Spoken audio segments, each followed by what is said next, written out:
let's go ahead and let's get live here. I just dropped a quarter of my banana. We're gonna. Oh, okay, hold on. Oh, I forgot the cameras are all in the wrong spots. I'm gonna have to move more. Okay, that's fine. Welcome in, everyone. We are live. Welcome. Greebling. We are here for more D&D. It's been a couple of weeks because we didn't play last week. Let me go ahead and fix the cameras. While we do that, why don't we talk about what happened last time? We won! We did it! Dwarves BTFO. Not really, they're still here and they're still definitely fighting. Just have several hundred, including all of the most important dwarves, BTFO. Well, I would say probably more like 100. Maybe maybe 150 if we're lucky. Oh, you're right. I think poetry said about 100. What's her name? Came an earthbender, and then fell off the castle, and they got team killed. After being severed from her shield guardian with an insane 4-speed play. True. 4 speeds! Oh yeah, where is that shield guardian? It's still on the bridge. Okay. Bree big bear. Bree bigger than huge. Bree massive, right? Bree gargantuan bear. Yeah, Bree became a massive bear and made a mini earthquake happen. Oh, by dancing, right? Yeah, by dancing, causing reverberations. I just imagine the Yakuza dance mini game, but it's just this bear doing an earthquake. Everyone did a lot of cool stuff, and Talvo walked 300 feet and shot 2 arrows. They were very important. Well, he was also commanding the operations, running the kind of ambushes and stuff, which were effective. They were very effective, in fact. So he was very useful. He was very useful for the overall battle, even if he only was in this particular skirmish at the very end of it. But either way,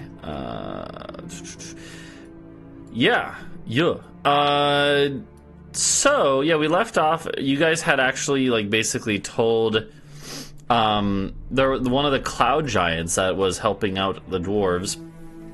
You basically told him you basically said leave, and he was like, "You're not gonna kill me if I go," and you said no, and so he just ran. No, what I said is if you leave right now, I won't tell anybody that you killed. Oh, that's right, yeah. Yeah, that he killed, because technically, yeah. Yeah, technically, because he killed Ela, but then he did not say, "I will not kill you," and then immediately shot an arrow, I think. Didn't you do that? No, I joked about it. Yeah, I think okay. I was considering it, but God didn't damn, actually. I could have took him. I was at full health, and he had nothing. Yeah, he definitely could have taken him there. but hey, I went up and stood next to him. I could have taken an opportunity attack as he went to run away and just killed him. Yeah. So, yeah, that was where we sort of left off. And what I will say is at this point, it will be... At this point, yeah, the main combat, with the leaders of the enemy forces, has been sort of resolved. And so now it's going to be more down to just how you guys are ordering your troops to rush in and handle the rest of this battle. So, yeah, at the very end, there was I can't remember. So the thing crashed it down, right? Because Bree, or did it crack? I don't remember. What did we describe it as happening? Did it completely collapse? I think it crashed down. Yeah. Yeah. Okay. Sounds good. Also, I think your mic might be using the wrong one, Britsha. I think your computer might be using the wrong mic. Or Discord. Oh, he's got his own J-Slat funny mic. Let's go. Yeah, okay, that's what I thought. Is that it did fall down, but I couldn't remember. So, is this the correct one? Yeah, there you go. Yes. Yep. Okay. So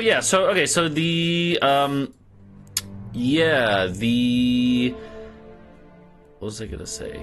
Yeah, they collapsed down. Did Bree? I don't remember. Did Bree fall with it or?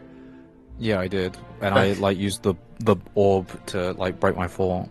Oh, that's right. Yeah, you like. Yeah, Bree got on top of it and used it to break the fall. Yeah. So at this point, there was also the bullets, these burrowing creatures that a couple of which had attacked Talvo's ambushing force.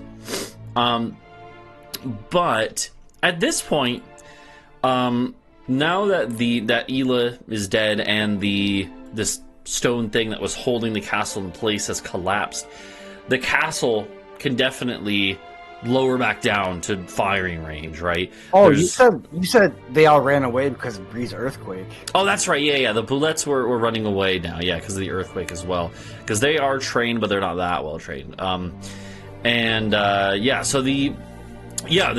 this one giant left with his one remaining griffin, and you guys would at this point basically be able to have some of your troops, Talvo, that a few of them that did come with you, and some of the other ones from the ambushing force that kind of fell back to the sides, are now going to start coming up to support you.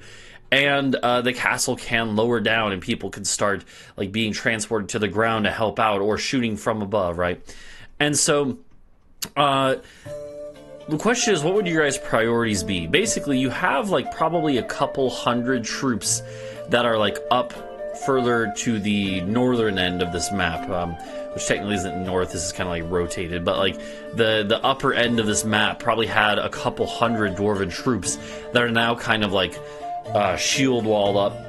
They had started slowly advancing to try and push through the ambush, but the majority of the dwarven army is on the lower end of this map and off the edge of it mainly, where they are kind of just like starting to retreat that direction.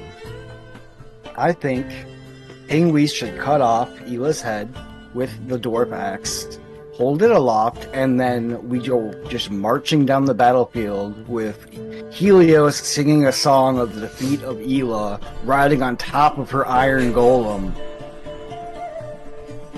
and see if we can get them to surrender by bowing to the giant's axe. I'm in. Okay. I thought we had like an optics thing that was going on, but shit, if we're already 3-5, or 3-2, then fuck. Like, at a minimum. I don't really. It's up to you guys. It's a pretty sound argument, but I should probably first put you down.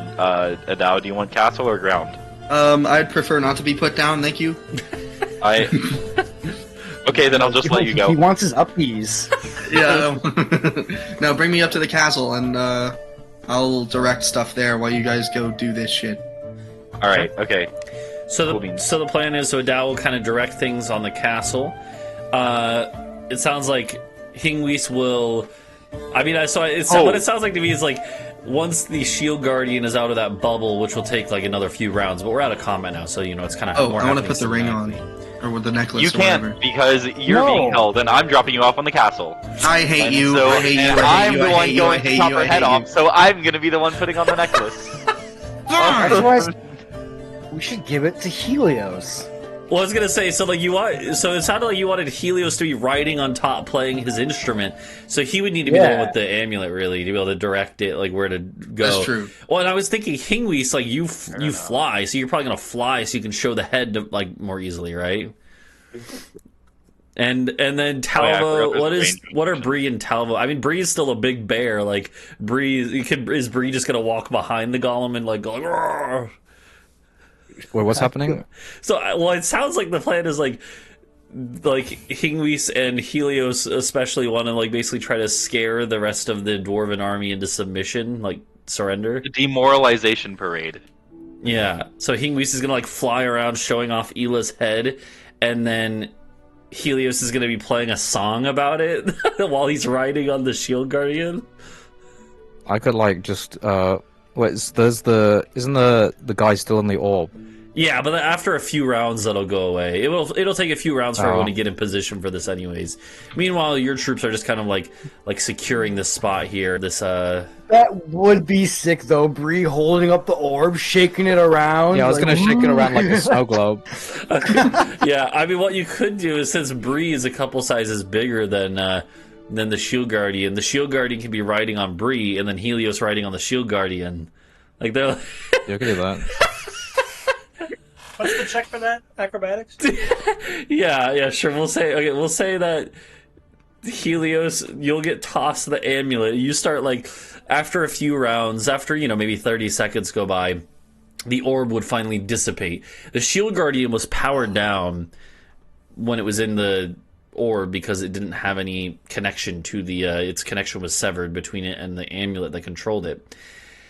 And once the orb goes down, though, it stays that way until Helios grabs the amulet, or Hingwis tosses him the amulet that was around Ela's neck. And yeah, you can now control it and command it to do stuff, Helios. Sweet. And you also hear the Dark Whisper of another Eldritch God. Yippee.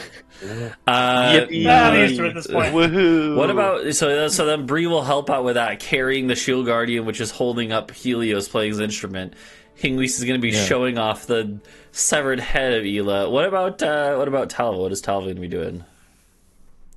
I think I'll probably go back to what I was doing. Okay, you'll direct the ground forces while Adau's kind of directing the castle forces. Okay. Yeah. I think mainly the idea is I want to go back to where I was, like near the front, and just keep on working, blunting the spear, essentially. Mm-hmm. Yeah, well, so like I said, basically, at this point, you guys have kind of driven But a wedge. the guys in front of us aren't gonna necessarily know what happened behind, but everyone behind them is gonna come up and see this fucking massacre. Yep, you know. exactly. You guys have basically driven a wedge where there's a smaller group up front, and your guys are still harassing them and just hit and run, tactics on that group. So you could definitely go and help direct that, and especially now that those boulettes have run because of the tremoring in the ground. Yeah, you could definitely command that without much issue. And then I guess Adau can also command troops getting down from the castle that are going to... I want to secure the Duke's body. I want to lead like a little spearhead with the order to do that. Okay. And then that will be the only thing I do off the castle, because we're going to go down and then go back up. Okay. Pretty much. Yeah, that sounds good. What are my Boarman? Speaking of the Duke's body, I feel like the whole I have the head of your leader thing would be more effective if I had both heads. One of Ela and one of also the Duke, if I could. But borrow just a little bit. Hingwis! But Hingwis, I need that! Make him piss. You Wait, just like put them next to does each he have other a and revive them. crown? You should wear his crown with the giant's axe. He does have a like, it's probably not a super big Probably crown. a circlet. But yeah, it's like a circlet, yeah. And what, Yeah, I can do that. And TSM, what were you It'll saying? fit You were on- going to say something else too, I think. Head. Where's my Boarman skirmishers at? They would be were they on the castle? I can't remember. No, the whole idea is that they were gonna wait until at least a portion of the army had passed and hit them from the back. Ayo. Yeah. Well, did they have? I thought would they have been sent out early enough to do that? Because this is like happening a lot earlier than you guys had expected, right? Because they were still like you guys teleported here, so it was. I feel like they're still on the way even. Well, I guess we did drop off all my ambush guys, didn't we? Yeah. So, but you could have had some Boarman with you who would be able to help out. Yeah.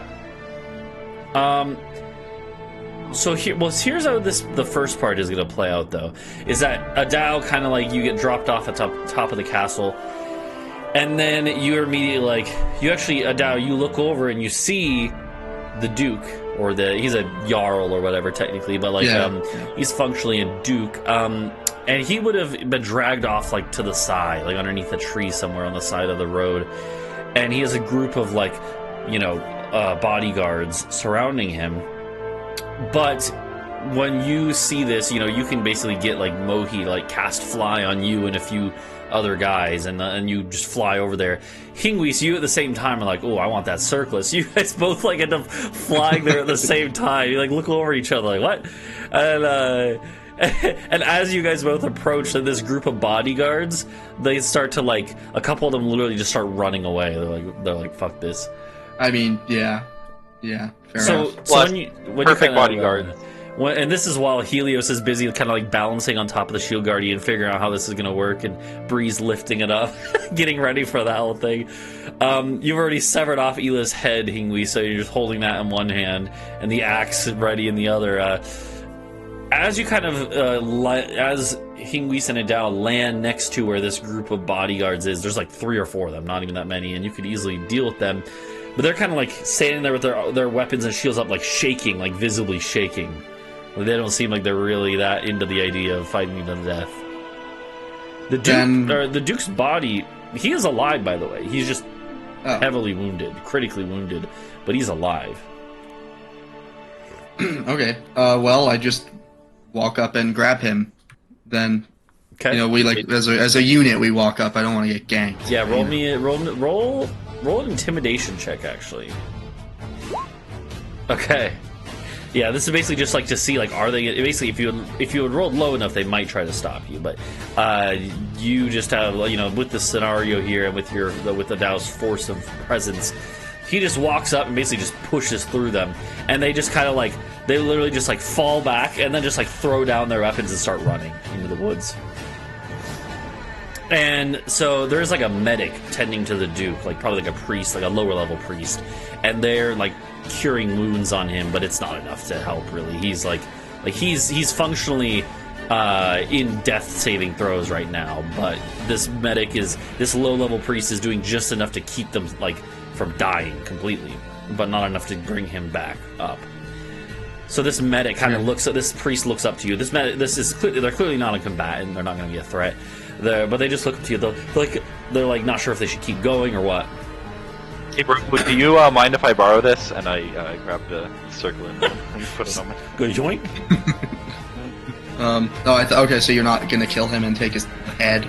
Well, you said you didn't want me to. I would prefer that we did not do that, yes. Well, then I won't. I would say I feel like wearing the crown sends a similar message to that. Yeah, it sounds like a decent enough I like that you're talking about this as this medic is like shaking out of their mind, barely keeping their ruler alive, and you're like, yeah, should we kill him? Like, I'm just gonna take his crown. Now we're good. And they're like, oh god. No. You see, I have this thing. No one else hears it. And I don't know how Hingwis can even talk back to me. So I guess whatever. But we're right next to each other, are we not? Yeah, I was just gonna say, but well, yeah, whatever. Get out of the way, move. Not you, to the guy, to the dwarf. The priest. Okay, they're like, oh, okay, they like scramble away and like fall over in the process. Yeah. I'm a better doctor than you. Yeah, I'm a better doctor than 100 of you, and I pick up the Jarl. Okay. And then just fly away with the guys. Okay. Yeah. Meanwhile, you're some of the people who are now being brought down from the castle are securing a spot where they can like hold this front against the main part of the host, and make it so that Bree in bear form will be safe and Helios will be safe. And Hingwis, yeah, you finish grabbing the circlet, adjusting it onto your own head. And then you can fly up, and what do you yell? And are you gonna like fly along the whole convoy, or like just go up high in the front, or what? God damn it! If my fucking microphone could work, yeah, I'm gonna start by flying. So the people in the back are gonna like already kind of know. So I'm gonna be flying like forwards, like probably I don't know, like maybe 5 to 10 feet above heads. Okay. And I'll just be like,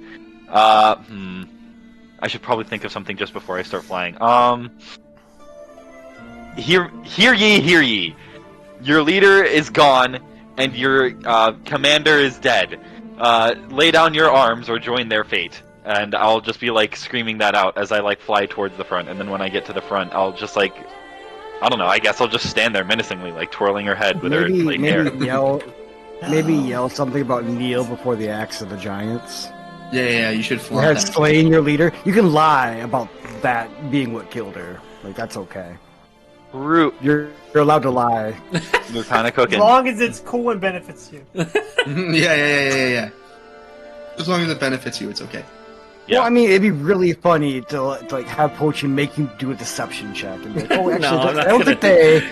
I'm not going to make him do that here, but I will have you do a... I'll let you choose either intimidation, either intimidation or performance or persuasion, and you'll have advantage on whichever one you do because of the your props, including the Am I axe and- inspiring him because of the song that I'm playing? Well, we'll get to that in a second because he is kind of going to a different spot. Okay, that's pretty good though. Oh, I thought that was.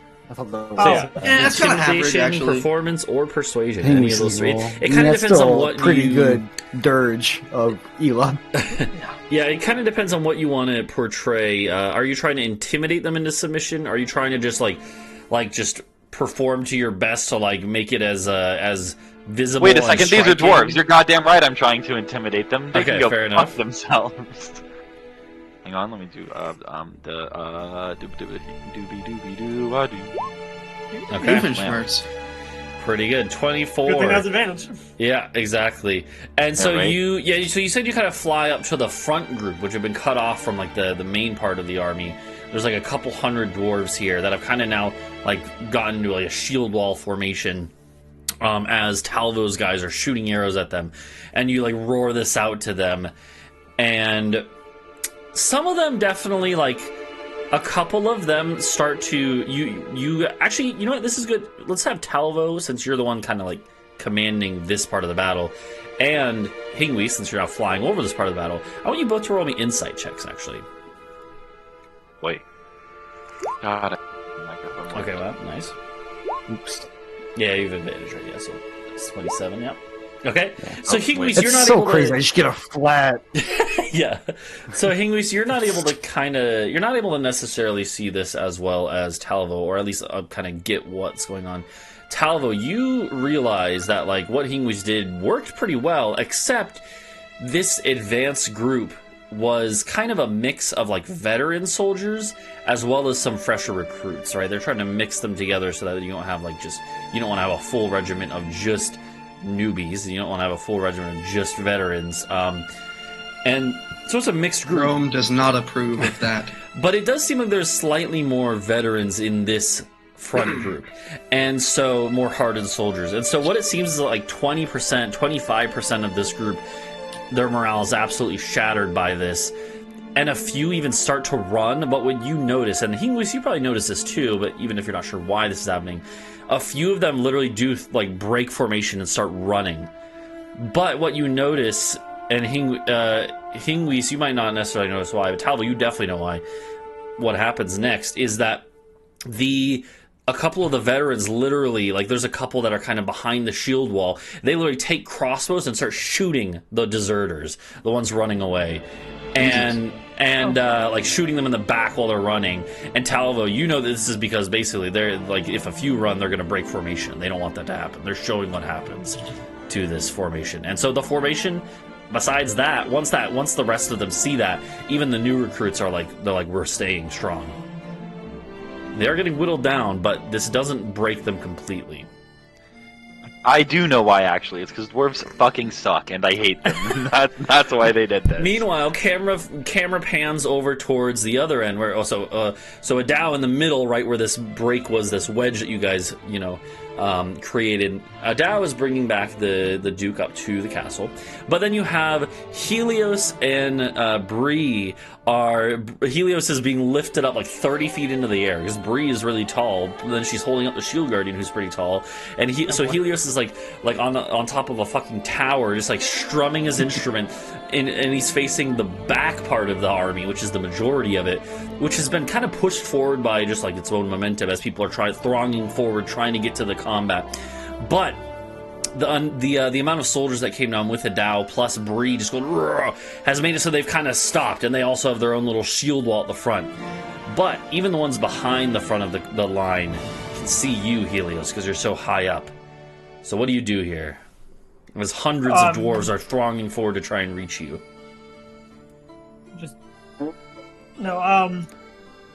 I mean, are all those hundreds of dwarves within a 60-foot radius of me? Just kidding. No. So, I guess, I'm just kind of like playing the song.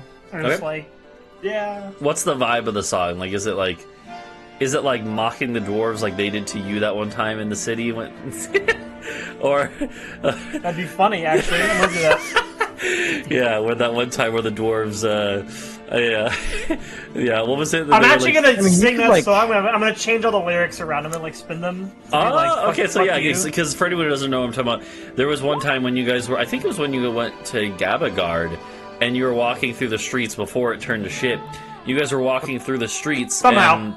and there was like taverns full of dwarves, like, and then when they saw you guys weren't like hostile yet, but they were singing a song, and like Helios was jamming along, but then Adau like knew the lyrics and told him like, hey, they're actually singing about like ripping apart, killing us. Boarman, and like, you know, skinning them alive. The only good Boarman is a dead Boarman, stuff like that.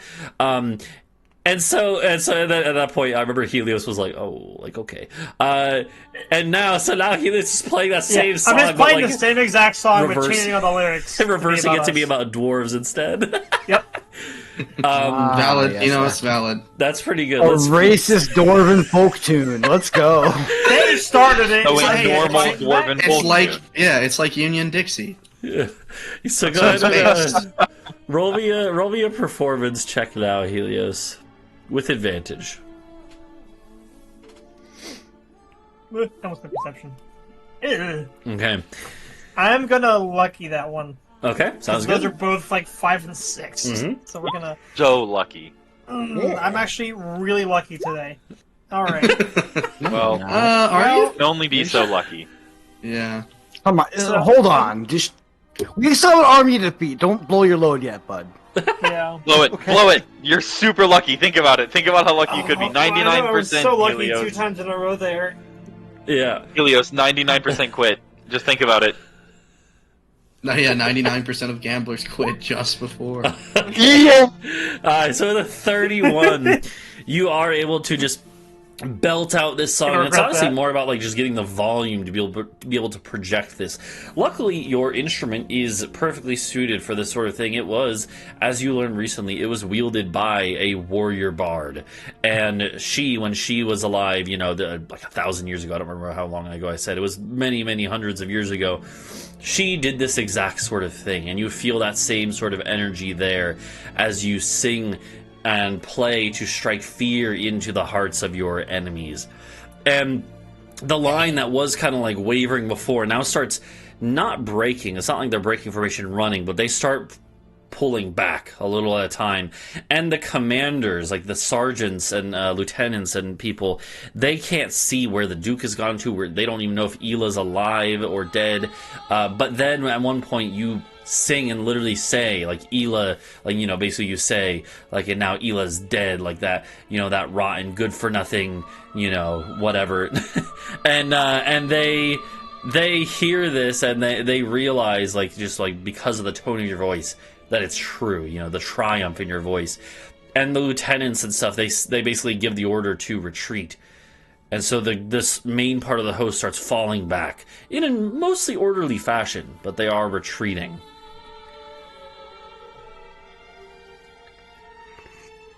Okay. At this point, let's go to camera switches to Adau real quick. Adau, you fly back up to the top of the castle and you light down on the gatehouse, ordering commands like, you know, like you group get on the flying carpet, you're going to be dropped off there. This group, like, go down the rope, you're going to go over there and help out Talvo or whatever. And there's like a couple of your guys, military engineers, are already working on trying to get like the ballista back in order, because one of them was, well, one of them is destroyed for now. Obliterated. But, yeah, the other one was also damaged a little bit, but they're getting it up and running. And meanwhile, Adau, you do take a second to glance. You're like, oh wait, there was that giant that was dropped off in the pool. Yeah. You look. Was And have you seen okay, you know how when we were at World Market, we were trying to find the surstroming fish. Have you seen the Yeah. videos of when the surstroming fish gets, like, dissolved? If it stays too long, it just gets kind of dissolved, like the flesh just stops being flesh and turns into, like, a pink muck. No, I have not. You don't want to look that up, brother. It's like the Noodle Man from Hiroshima. Yeah, Is it yeah. like when you I don't know. a I don't know what that. bone? Oh wait. Okay. Is it like when you leave a bone in vinegar and all it's left is cartilage and it's just like rubber? Well, just look up like rotted surstroming. Speaking don't of need World to, Market, actually. though, I have to grab a specific drink. I will be right back. This is vital to the Yeah. Okay, here I'll send you guys a picture. Oh. Just warning, it's like kind of a. Yeah. I can't Give me all- find one Here, that's I'll- where here, it's yeah. bad. So It's all the this. same. Oh, okay, yeah. That's what it looks like in that pool right now. Yeah, That's I what think Adau- or because not, that's what Hingwis' brother looks like right now. whose Those idea was abominations it? must be like Well, pigs okay. and shit right Well, now. no, keep in mind that it's three things. Not only is he being torn apart by basically piranhas, like fantasy piranhas, he's also the body was also being affected by consecration or whatever it's called. Yeah, forbidden. Yeah, and forbidden. And it's in holy water, and he was undead. And it wasn't just water; it was holy water, and he's a vampire thing. And so it's just dissolving, being torn apart while it's being dissolved, and being burned by radiant energy all at the same time. His brother, there's not really anything there; it's just mush inside of a pool of holy water. This fucking Well- mitochondria are taking radiant damage right Yeah, now. I'm gonna.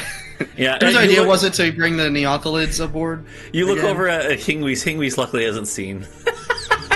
Yeah, I'm gonna order some guys to get like basically a sieve and like skim the top of the water for the corpse, what remains of it, because I think I can use that with resurrection.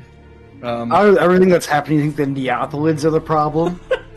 Yes, I do think they are the problem, but a problem. Take it up with a 20-foot bear, buddy. They're hurt pets. Fuck. Well, then maybe not. But anyway, so I guess I'm gonna order them to do that. Skim the top of the pool for things. There are probably bones in there, you know. I don't know. Then hey, What is going on? Hingwis, what's Hey, up? what's up? Hey, buddy. Hey! I have my here bacon. bacon Oh, the soda. bacon soda. Yeah, Bacon yeah. soda. All right. Before I get informed on the horrendous facts of life, I need to review this here bacon soda. This was required for the stream. So, first sip of bacon flavored carbonated soda. We'll see how great this goes. First. I'm sorry, Helios. Oh. Okay. All right. I said bacon soda in a way to like try and insinuate that it sounds similar to baking soda. It tastes like baking soda. This does not That's taste pretty like bad. bacon. I'm gonna need you to It's roll Interesting. 3d6 damage after drinking that. I took Yeah, psychic con save. damage. Yeah. Yeah. I don't know if I even want to go for another sip. This doesn't taste like bacon. It like I can't even imagine what bacon would taste like. Yeah, I- Sometimes, Yeah. sometimes things taste a little different. Don't go for a sip. Go for a gulp. True. okay. Drink more. All right. Hang on. I inspire Yeah. you.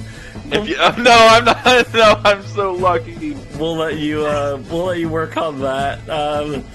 So, oh god. So okay. So meanwhile, so Hingwis has not been able to see what the state of his brother Hund is like yet. Surely he'll be happy when he figures out what's going on there.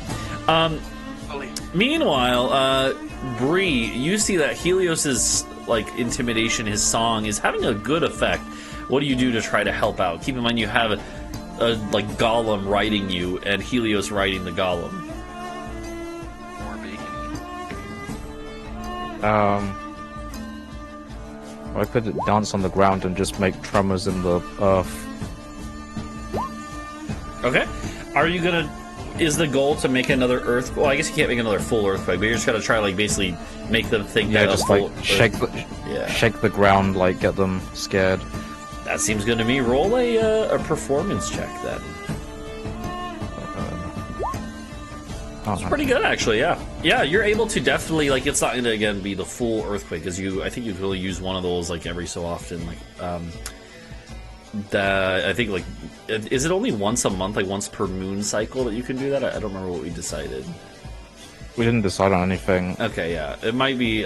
Maybe it's once per transformation, or maybe it's once per moon. But either way, you can't do a full earthquake, but you can start doing the same rhythmic dancing that sends tremors that aren't going to be enough to affect the ground at all. Like they're not going to actually make an earthquake, but they're definitely, the whole dwarven army, or at least the part closest, feels this, and it definitely helps kind of set in the like panic of the retreat.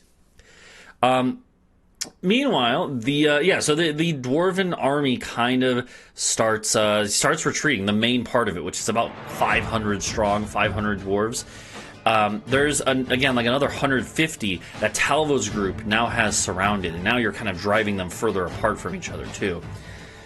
But like I said, Talvo and Hingwis, you're kind of looking at this group. They're getting pelted with arrows from the woods all around by Talvo's men.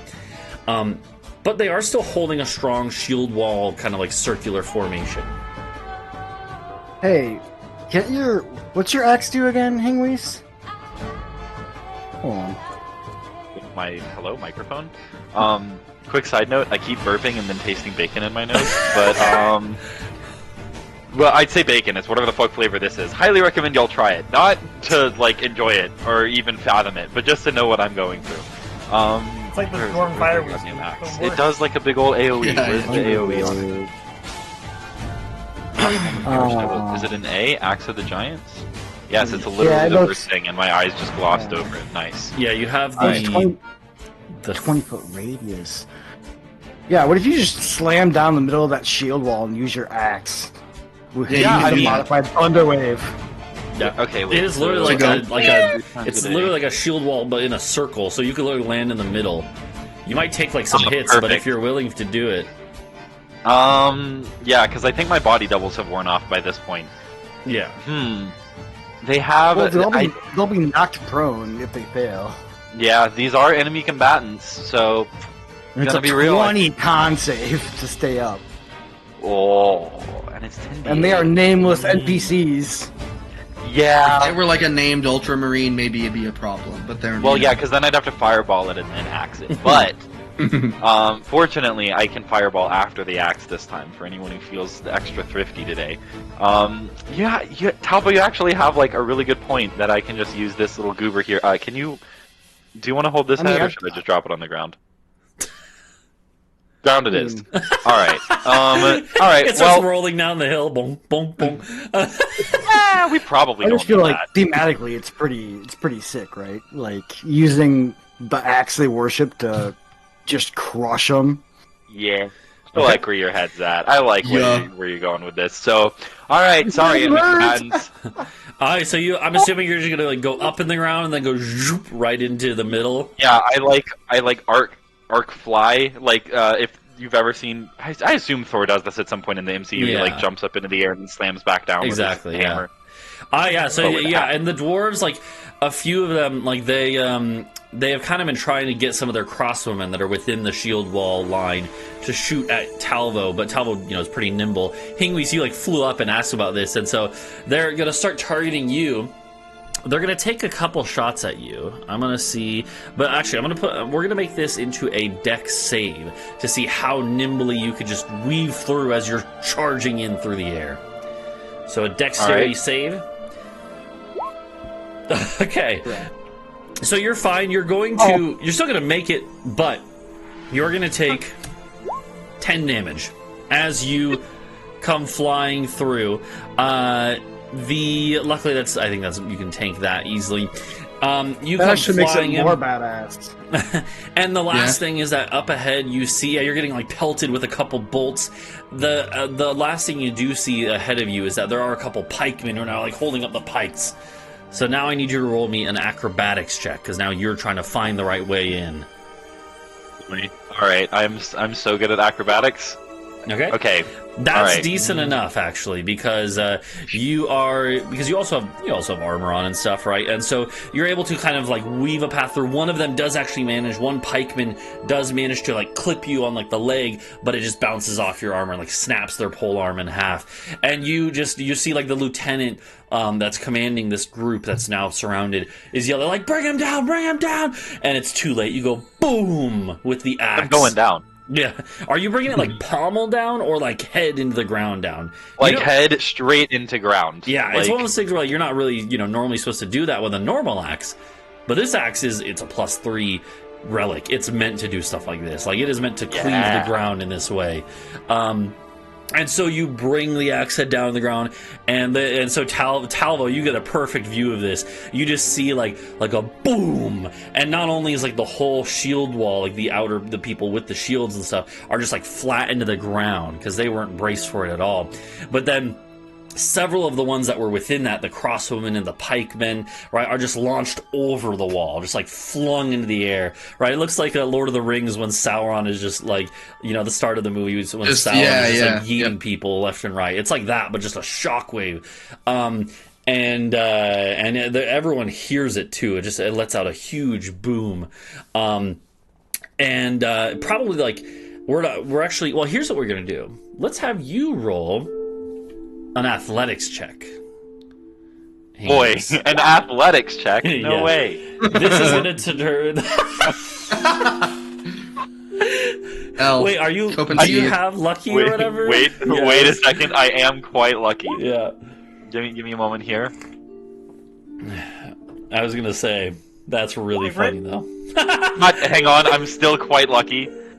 I have run out of luck after this, so I really hope I don't roll lower than a 4 again. Oh, there you go. Hey, all right. Yeah. So basically, this was going to be effective no matter what. But this, instead of rolling like 100 con saves, I'm basically measuring how successful they are based on how poorly you did. And since you rolled really well with your last luck roll here, a 37 is enough that we're going to basically say that you just strike in just the right place where almost none of the dwarves escape unharmed here.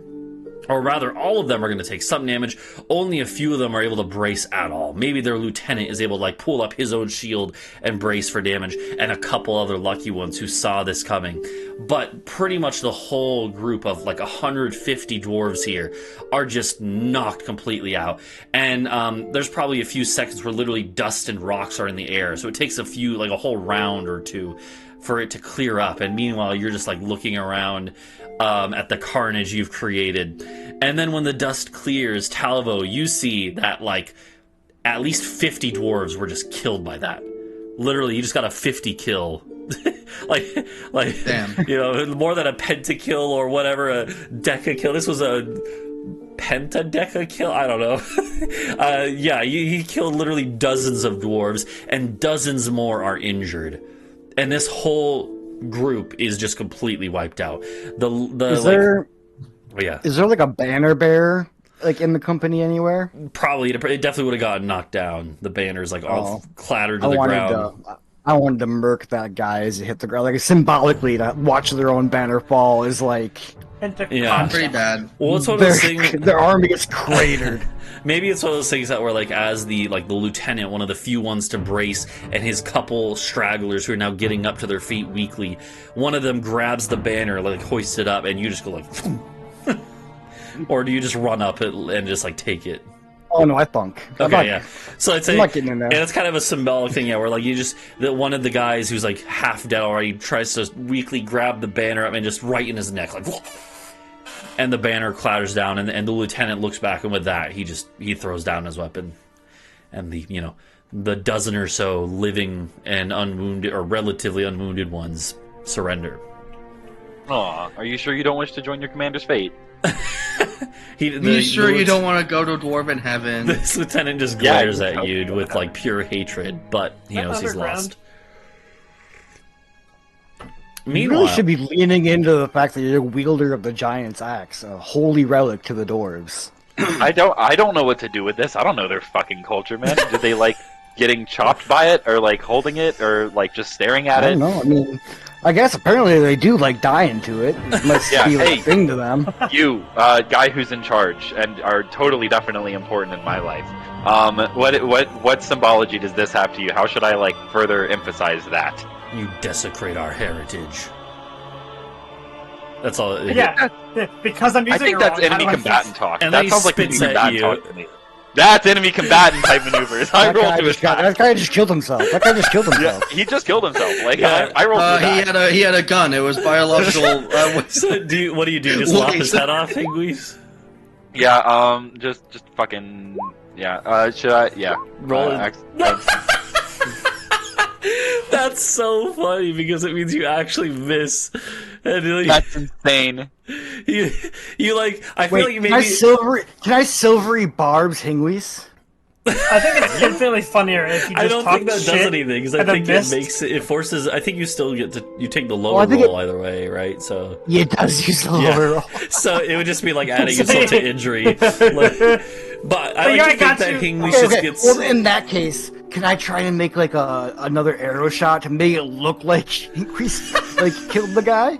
Like maybe he misses the swing, he hits him with like the blunt of it, and then like he gets one in like gets him in the ribs, and he just kind of crumples so it looks like it killed him. Okay, sure. Yeah, I Yeah, support yeah. this. You I like the You're trying to visual cover of- for Hingwis to make him look badass. I like it. Yeah, roll I like the roll an visual- arrow shot. We'll see. It's gonna be. He's gonna have. Okay, I was gonna say like technically it would be higher AC because like Hingwis is blocking it, like is right in front of this guy, but that's more than enough to hit. You find a gap. You like, thump, and yeah, the guy falls over anyways, even just from a light tap from Hingwis. But it was I think the actually- visual is more intimidating if everybody who's really far away saw Hingwis like miss, and then the guy falls over dead anyway. They would be like, "Whoa!" You hold the power of the axe. It's showboat. And This guy's cooking. Axe power, bitches. And the rest of the the dwarven soldiers of that group, some of them look fresher, some of them look like more experienced, but they all just literally kneel down in front of you, actually. Not out of reverence, but fear, clearly, right? But still, they're kneeling before you. Meanwhile, on the other end, Take it. Adau, you see this going on off to one side. You were just done like giving the order to deal with Hund, and then you had time to turn back just in time to see Hingwis launch this shockwave and launch the dwarves into the air. And then you turn your attention to the other side, where you can see that the dwarven commanders who are left, the lieutenants of the other main part of the army, they see this too. And they were already ordering retreat, but now the retreat is a little bit more panicked. And it's one of those things where there's several hundred dwarves in the main part of the host. You're realistically not going to be able to surround their whole host as they're now retreating back towards, their city. But what do you give as far as orders for people in the castle? To the extent that they can get, grab a battle buddy and go start cutting them down, I guess, or rounding them up, whichever is easier. Okay. So basically, What's the castle gonna do? harass them as they're retreating, like route them. Yeah, as much as harry you them, can. exactly. Yeah. Like they're running right now, but they're not going to be able to move. Yep. 30 feet around for the entire 2-day trip back to their Yeah. city. Do you wanna Eventually, just they must send- stop. So how So you far wanna is send the how castle far is to, Duncan like- from me?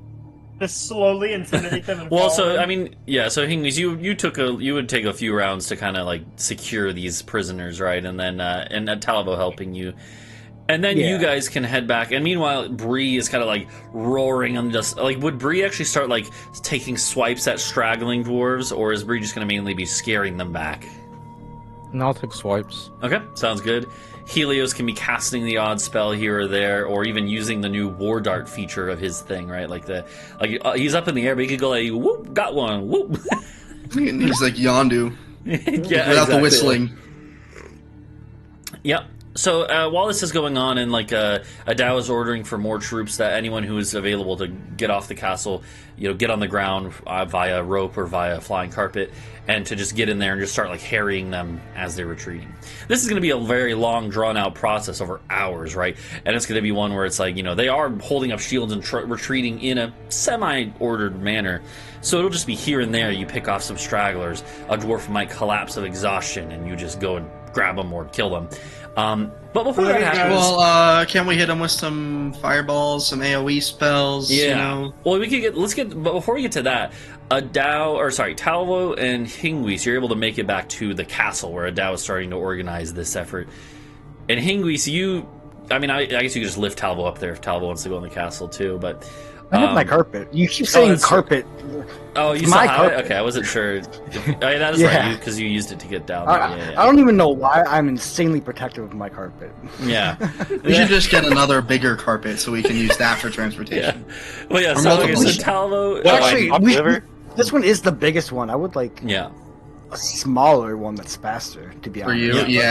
Yeah. So Talvo and Hingwis, you can kind of regroup at the castle, and then Talvo's men are going to bring back the prisoners from that front group, a couple dozen of them, half of whom are like mortally wounded or pretty badly wounded, and then the rest of Talvoin will join in the efforts to, hit and run on the main host. But Hingwis, you do fly up, and you do look over into the courtyard, and you see... I think, Duncan, did you say you changed your mind about the order that you would give? Sorry. Oh no, which Talvo one? TSM suggested that you could move water. But, Hey, actually, that's a good idea. I have control water. That is actually a good idea. Yeah, and then everything that's not water is gotta be It's his just brother, left. right? Yeah, true. Or I can just order it into like columns and then vibrate it a little bit so that everything falls out. You can spin it like a centrifuge. I can centrifuge it. Yeah. Okay, well, but I don't know specifically what I would do, but I will do that. I will do that. Okay, Hingwis, Centrifuge, my boy. Hingwis, you come up over the wall of the castle. You're flying up, and then your wings stop flapping midair as you're like, because you see that your brother is. There's not really much left of him. I described this while you were going to grab the soda, but he looks like the picture I put in the group chat.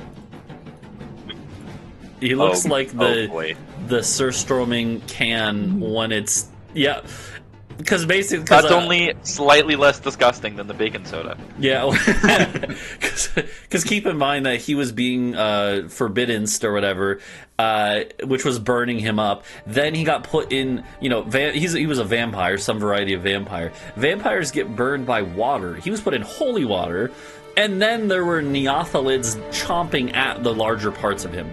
So not only was he half devoured, then he started just dissolving. And so it's just a mushy, like, flesh mixture in the water. And you see Adau, like, controlling up the water and, like, trying to... Like, a couple of the people, like, workers in the castle have come up with, like, nets and are, like, trying to scoop out the bigger parts. It's pretty gruesome. This is the problem. They've gotten a taste for flesh. I do, yeah. I think we let them go into the ocean, and nothing bad will ever happen. We could really... There will never be be an abomination, kraken, hyper war, or anything like that. Yeah, no. Again, you gotta take that up with Bree. I'm not. Yeah, I know. I'm not separating Mama Bear from her babies, if you know what I mean. Like, you saw how she freaked out after we lost Dwayne, dude. My microphone never worked when I wanted to. My brother. Yeah, so what does Hingwis Man. He's moved to silence. I should have put him in the tree. Fuck. Goes poorly. One of the like people who's helping to pull out parts pulls out what looks like a bone, and he's like, "Hey, then we at least found this," and it's like a rib. And that's like the biggest. There's like a single rib is like the biggest intact piece of your brother. To make a Constitution roll to not cry. Yeah, that's fair. Or maybe even retch like involuntarily, like because that's a pretty brutal thing to see. Is like, okay, you managed. I just baby vomit a little bit. Yeah, yeah. So then I guess does Adau say anything to Hingwis when he sees this reaction? Oh, this is fine. I deal with this all the time. He'll be right as rain tomorrow. He'll still be a vampire, but I can fix that too. Won't that just torture him more in here?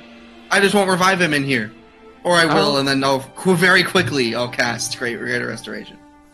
No, it starts. It happens when he first enters, so you might want to like move him first. Yeah, he would take 1 round of damage and re-die. So I guess I'll do it elsewhere.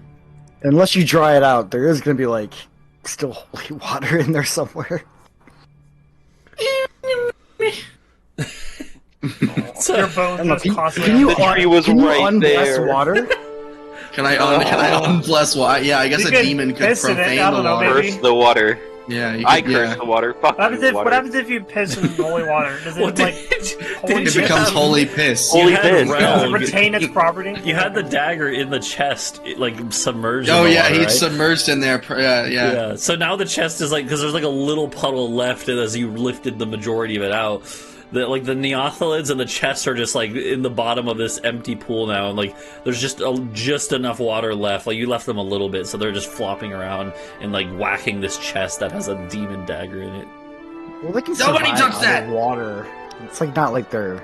Oh, that's true. Someone Yeah, touch that and kill me with it. Oh my god. Oh my god. Someone just stabbed me I with put a hand on Hingwis' already. shoulder. Hey, listen, man. Hingwis, It death looks isn't bad. real when you know a cleric. Death is not real. It looks bad now, okay? But I want you to know, before he saved your dad, I watched a fucking T-Rex bite his head off. I don't know if that helps or makes it worse. I'm just kind of confused now. What is a T-Rex?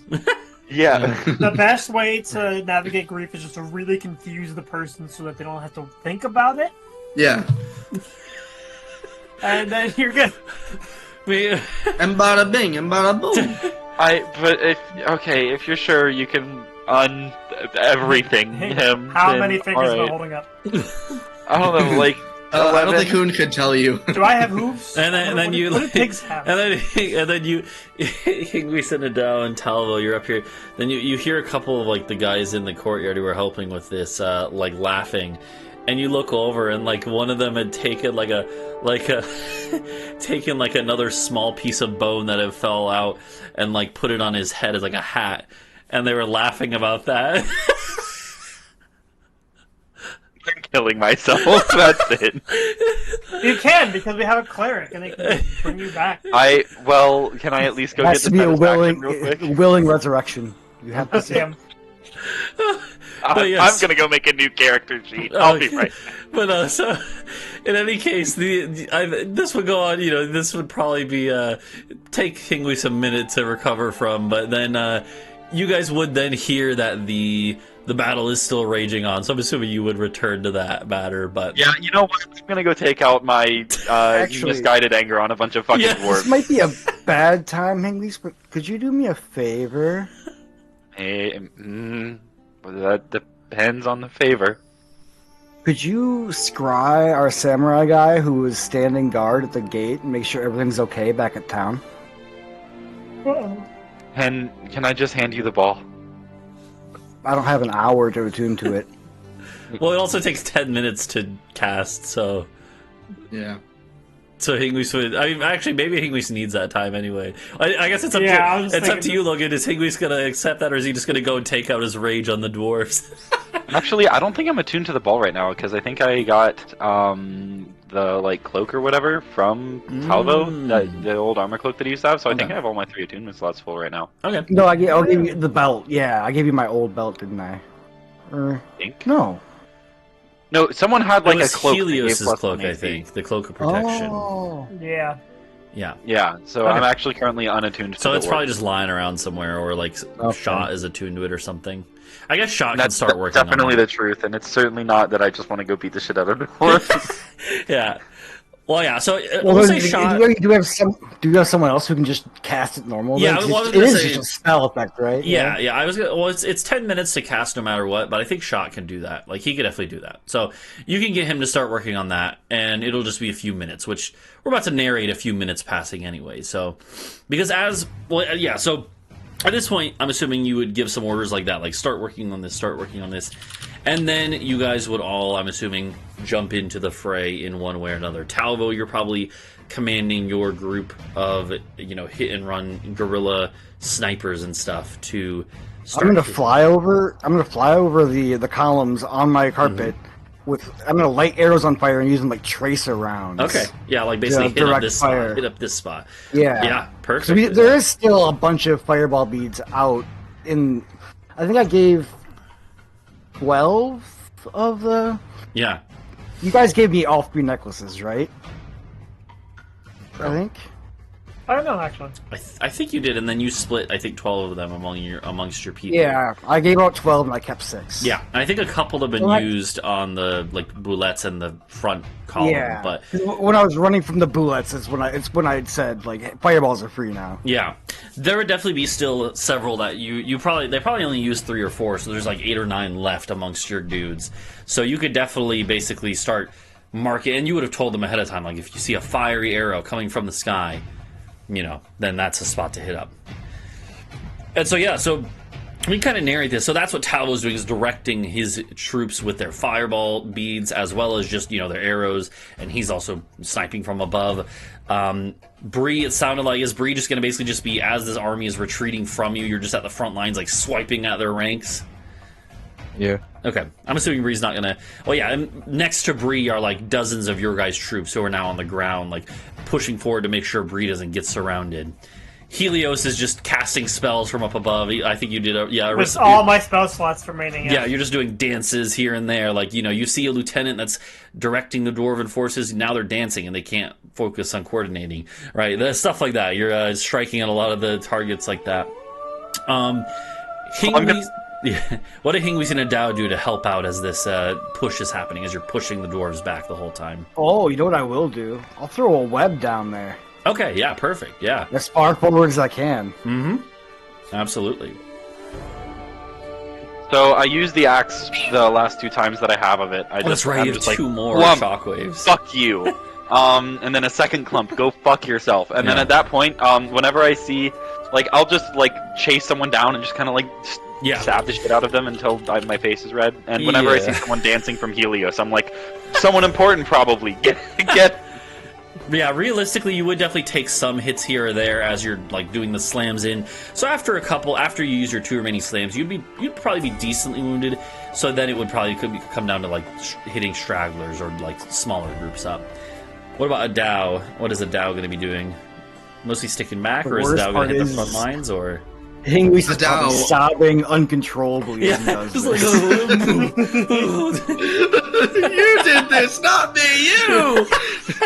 I'm scream crying. Sad and angry.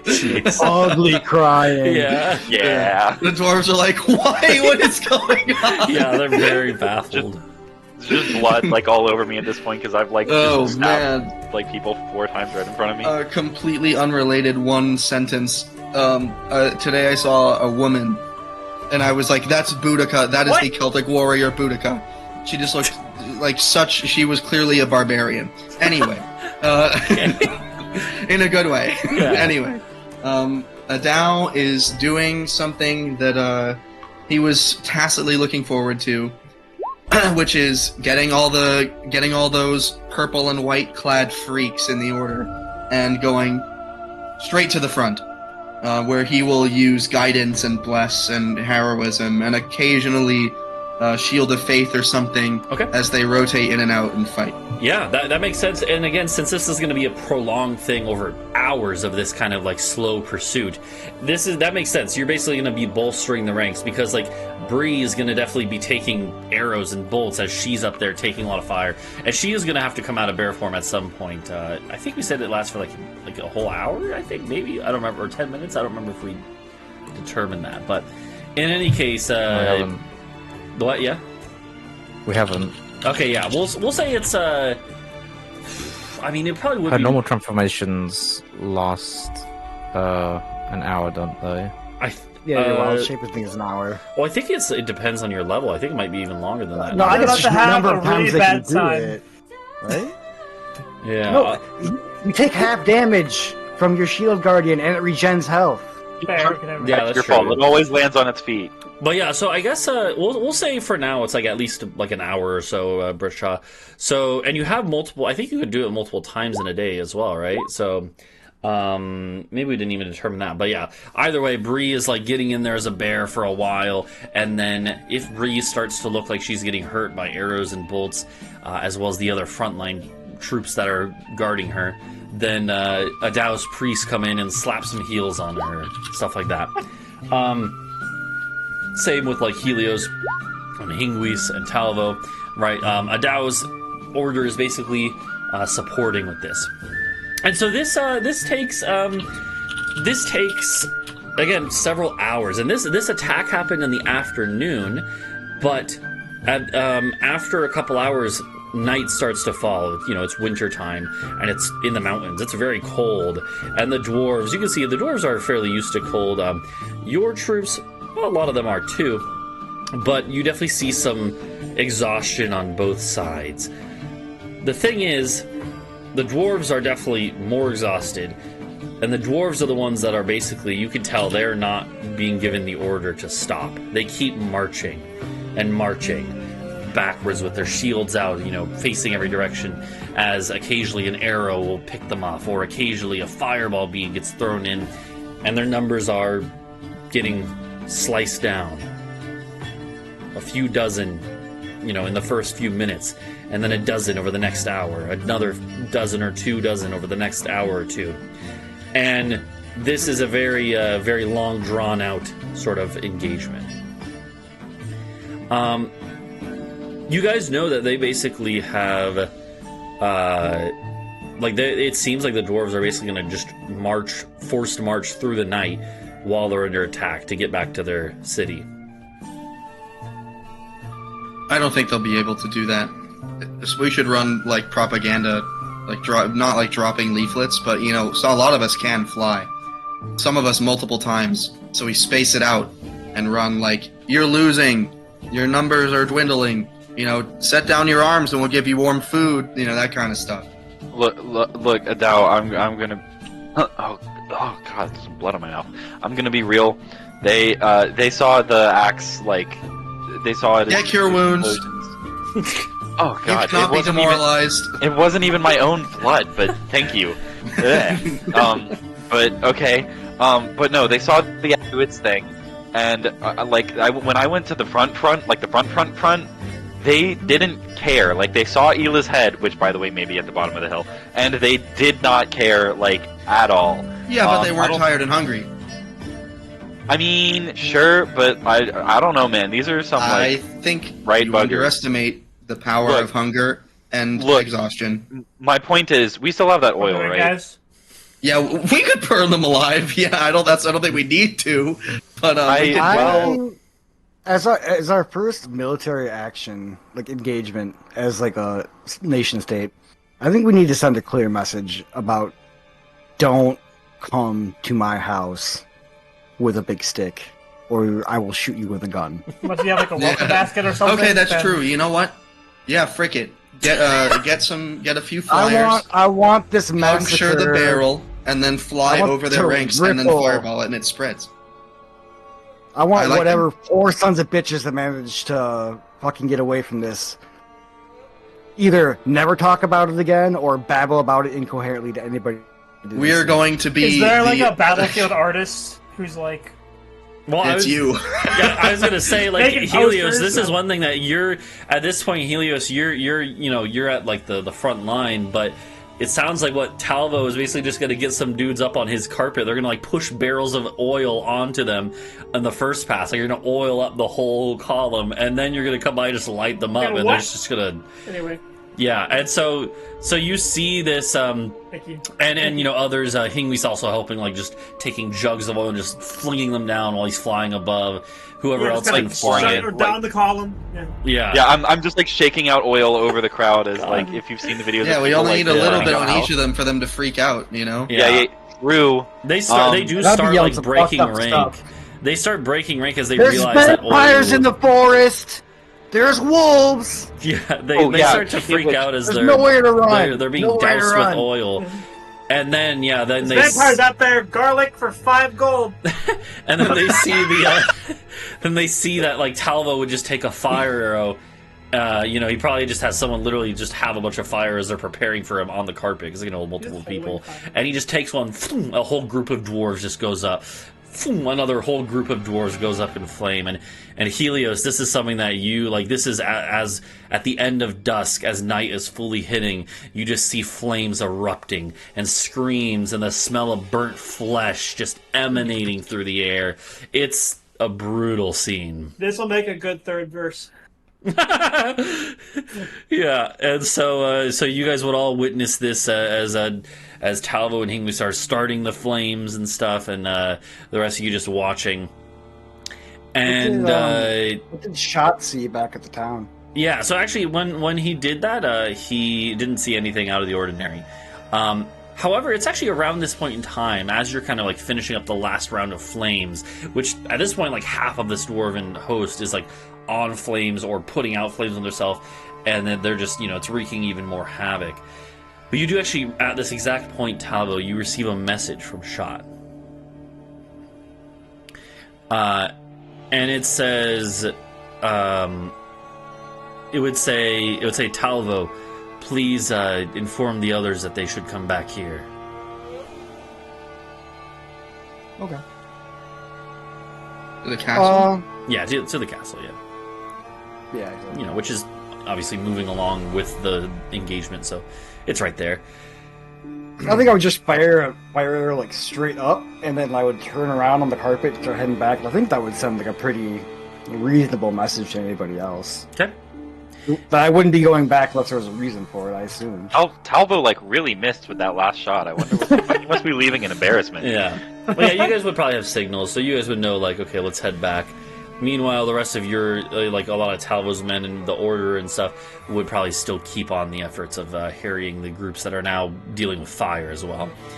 But you guys, Shot would be waiting for you on the gatehouse, so you don't have to, like, go inside or anything. You would be right there at the front line still. And he, but as you guys all kind of group up here, Bree is probably, like, out of bear form at this point, but has still been helping out. And you guys all assemble with Shot at the gatehouse.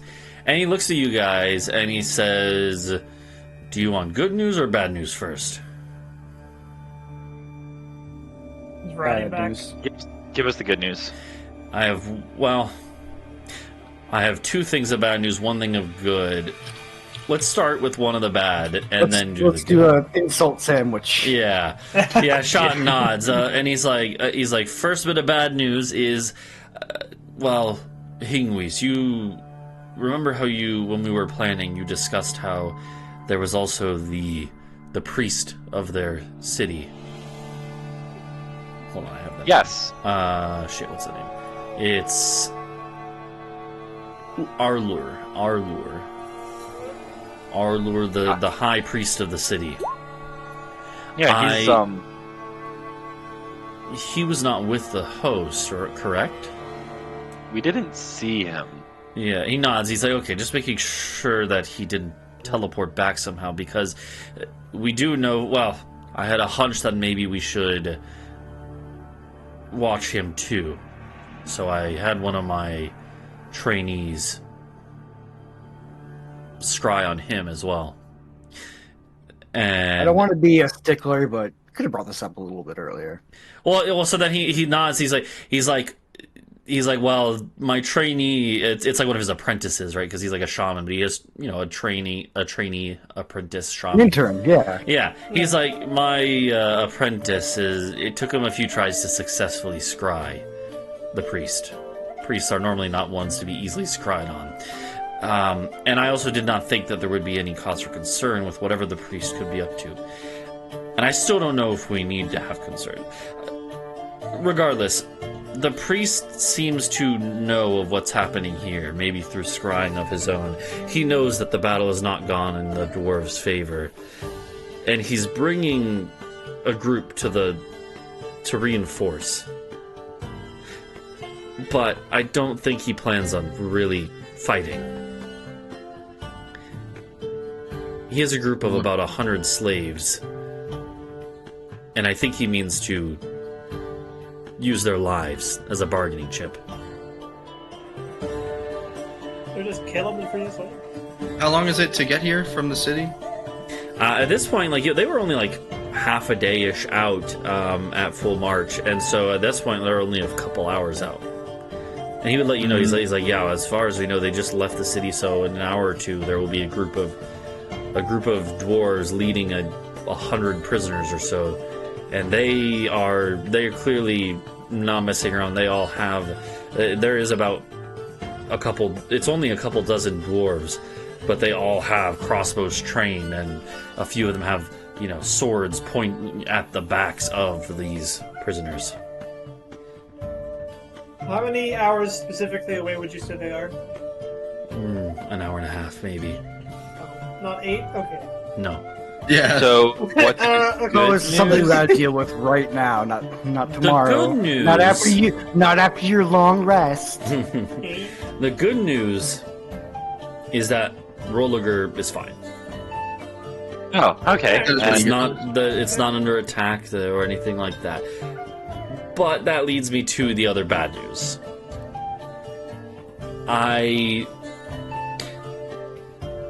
They haven't contacted us yet. In fact, only a couple of the people we left behind would be able to. And I think they are trying to figure it out there first. They probably because they don't want to be in trouble or anything. But it seems that they have lost some of the prisoners. Lost? Including Addy, the lover of Ela. When I scryed on them, that I saw them, the most recent time, I saw them scrambling around, and they were talking about this. Again, it seems like everyone is fine, but there are prisoners missing. Did it occur to you to start scrying Addy immediately instead of wasting my time?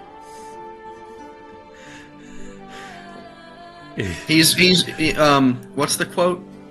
He's out of line, but he's got a point, or something. Yeah, I like you said this to Shot, who's been like non-stop scrying for hours between casting other support spells. Like he's exhausted, you know. Like, and but He's not the only person who has a scrying spell. Okay. Yeah, well, but you know, we have the order of we infinite. need a network of scryers. We need a panopticon of scryers. We need to found a company and call it Palantir, and we need to. So, okay, Well, it's so, just like you don't even need magic ability to use the orb of scrying. I use the orb of scrying Yeah, he's fair. right. a lot. But alright, so he nods and he literally motions, and like his apprentice goes and starts doing that. Love your shot, but a little bit of a brain fart there, man, huh? He just kind of grunts like, "Ugh," which you know is kind of a classic Boarman thing to do if you're like, you know the other person's right, but you don't want to acknowledge it. Yeah, I did that to Talvo a lot. Shot, don't worry about it, buddy. You've had a very busy day. A very We're all busy day. yeah. We're all on a knife's edge right now. So 100 slaves, they're just gonna die if we say no. Hour and a half, that's the dealio we're facing directly, because we can't teleport back.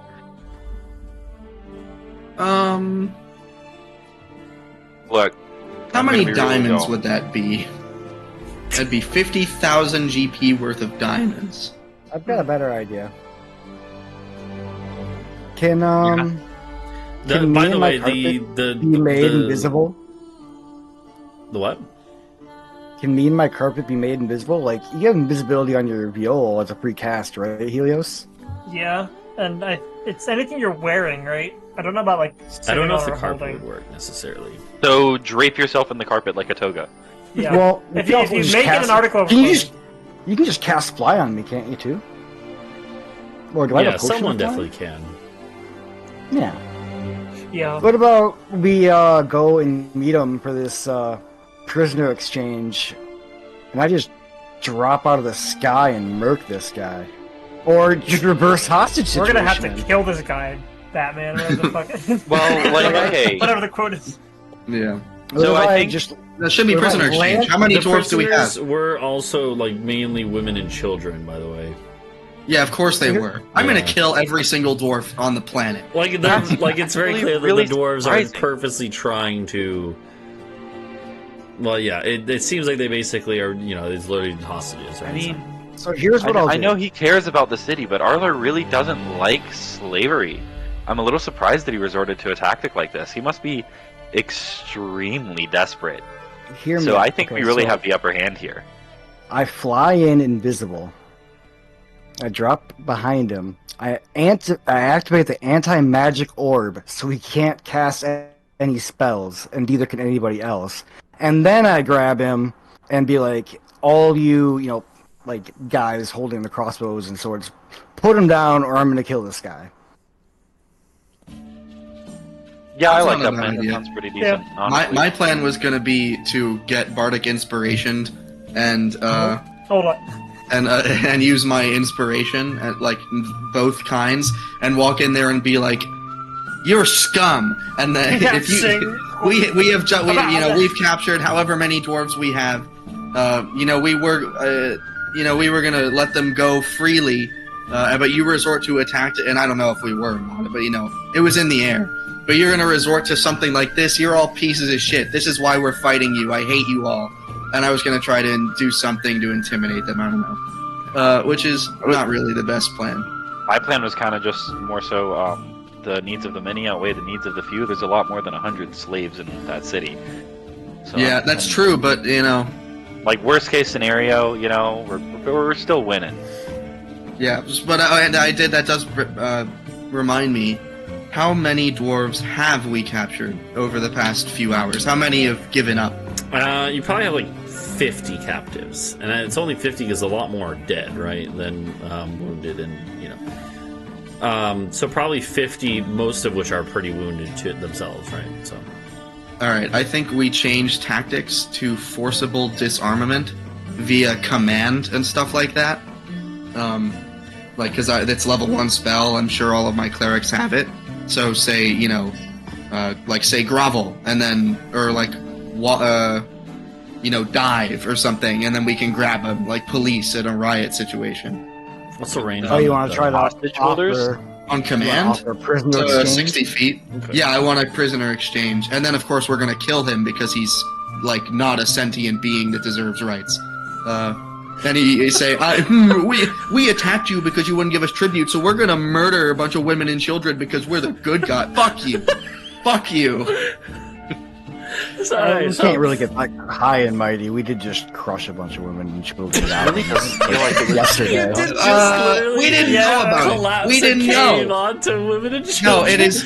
So it's bad, but it's not the same. We did not say, I think we're going to kill a bunch of women and children today. That's what they're doing.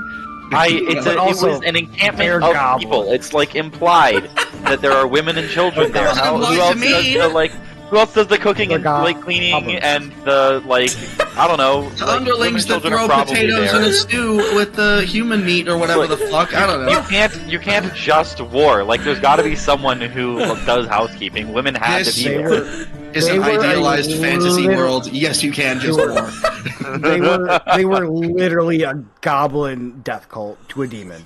That's true. Also, okay, that doesn't justify killing the women and children. That's not the point. All right, the point is Talvo's idea is good, and so we don't need to argue about our past actions and whether or not we're the good guys because that's already on shaky ground, and we can just leave it goblins there. are a death cult. Their goblin king just wanted to get his hands on a demon dagger. That's all.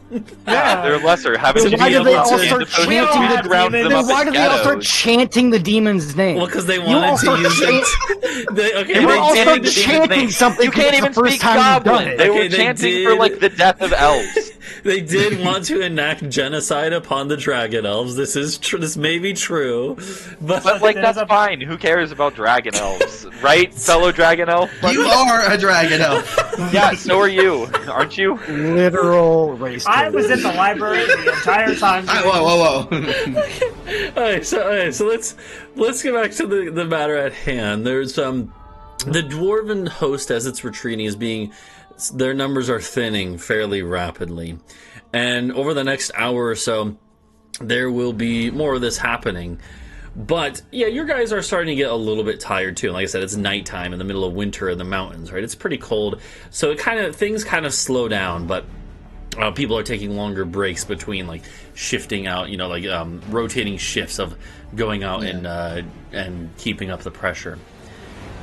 So eventually you do see, after an hour or so of this, you do see off in the distance, you do see lights from this other group that's coming up quickly, approaching from the city. So you have a few minutes to plan more and figure out your final plan here. I'm gonna be real. I liked Talvo's plan, where the rest of us make we're gonna, do the trade and do then a prisoner exchange. Yeah, we should act like prisoner exchange. We will exchange prisoners. It will be a one-way exchange. Yeah. So I think I will revive personally. Yeah, it should be just you as a delegate, so they're not oh, where's the one guy? Why is everyone here but the one guy? It'll be just you, and then Talvo's invisible flying, and then he'll scoop up the dude, and then like or maybe not. I don't know. I don't know exactly what your plan is, but you'll anti-magic him, and then it's a prisoner exchange. But we'll just kind of kill the dude anyways because I thought he was cool, and I actually liked the priest because he seemed to dislike slavery, but now he's been an asshole. I'm still on the fence on whether or not that was his own decision, but he's an asshole now. So fuck him. I can't scoop him up because if I activate the anti-magic field, You he'll immediately stop become flying. invisible, or you become visible and can't fly. How large is the Can 30 feet I radius? be made invisible and get handed the anti-magic thing? Yeah, because you have wings, so like Hingwis Yeah, has wings. I just fly. Like, that's just a thing that I do, you know? Like, if you just give me the anti-magic thing, I'll be normal with it, and also make me invisible. I mean, You've gotten to Give do like me- three give me the magic cool artifact things and this I will be session. normal. Can I do one cool thing? Yeah, sure. Fuck it. You got a 50 kill. So it sounds like you guys are gonna. So basically, like you guys are, following this main dwarven army as it's retreating. This other group is coming up from behind to meet up with them. Are you guys gonna then try to like cut ahead? Like you're gonna get ahead of this whole combat between them to like cut them off before they group up? Yeah, I I think that's mean- probably a good idea if we can. You could take my magic carpet and like kind of fly ahead and make it obvious that you're like a speaking delegation. You don't have to have the whole. Yeah. You don't have to have the prisoners with you. You can just be like, we have prisoners, at the Yeah, castle. there were. Yeah, if we only, I think how many are left? Do we know? Or like how many dwarves do we think are left in this column? Still several. Still like probably like 300, but that's down from 300? like 500 or God. 600. Yeah, but then Logan, but the rest aren't dead. Like we have 50 True, they're wounded. scattered. There are tons of. There are Wait, probably 300 or there- 400 wounded and escaped. Yeah, the problem, like out of the rest, like when the original, when they started being pushed back slowly, right? There was again maybe like 600 of this main part of the army, and then now there's about 300 left. The other 300 that are gone, well, probably like 100 of them are still alive, but just literally ran or were wounded, right? And then another 100 are just mortally wounded, but still alive and might be able to heal if they're recovered. And then the other 100 are dead, right? So Okay, fair enough. Real quick though, just before we go, what's the average like survival rate of one of your earthquake spells? I can't do that. Oh, I don't have it. The highest level spell I have is 5 right now. typical. All right, fair enough. Caster moment. So it sounds like you guys are going to basically all load up on the flying carpet, fly over this kind of main part of this, ongoing combat. Oh no! It's just me. Oh, just Yeah, okay. It's just Adau. Yeah, because Plus, and then if we Talvo all invisible, show up right? minus Talvo, then Okay. it'd be sus. I got you know. So it's you on the flying carpet. You're going to do the negotiations. Talvo, meanwhile, is going to have someone cast fly and invisible, and he's going to go behind them. And he has the magic or Another- anti-magic thing, right? So Bring your right and Another- left hand men with you as well, just like I'm gonna bring as many order guys as I can. So what? Like like, Cog and like I think this one is the biggest one, so it can carry 7. yeah, It just doesn't. It goes half speed. okay. Well, Hingwis, maybe you should go with, because there's a lot of things your axe can do in case they decide they want to start shooting prisoners or something just doesn't go right. That's true. You can compel them to Yeah. not do that. You can compel Oh, yeah. duel. You can hypnotic No, pattern. stop, no. You can dominate person. You can Okay, hold yeah, person. Okay. Like you true. can Yeah, I see like the the sound fuck of out that. of some guards if shit doesn't go as planned. So then it'll be Adau, a few of his order right hand, dudes in his order, and then Hingwis pulling up on the flying carpet. I mean, Hingwis just fly next to it, and then meanwhile Talvo's. Higher dog. I just Sneaking want to by. sit on the carpet. So.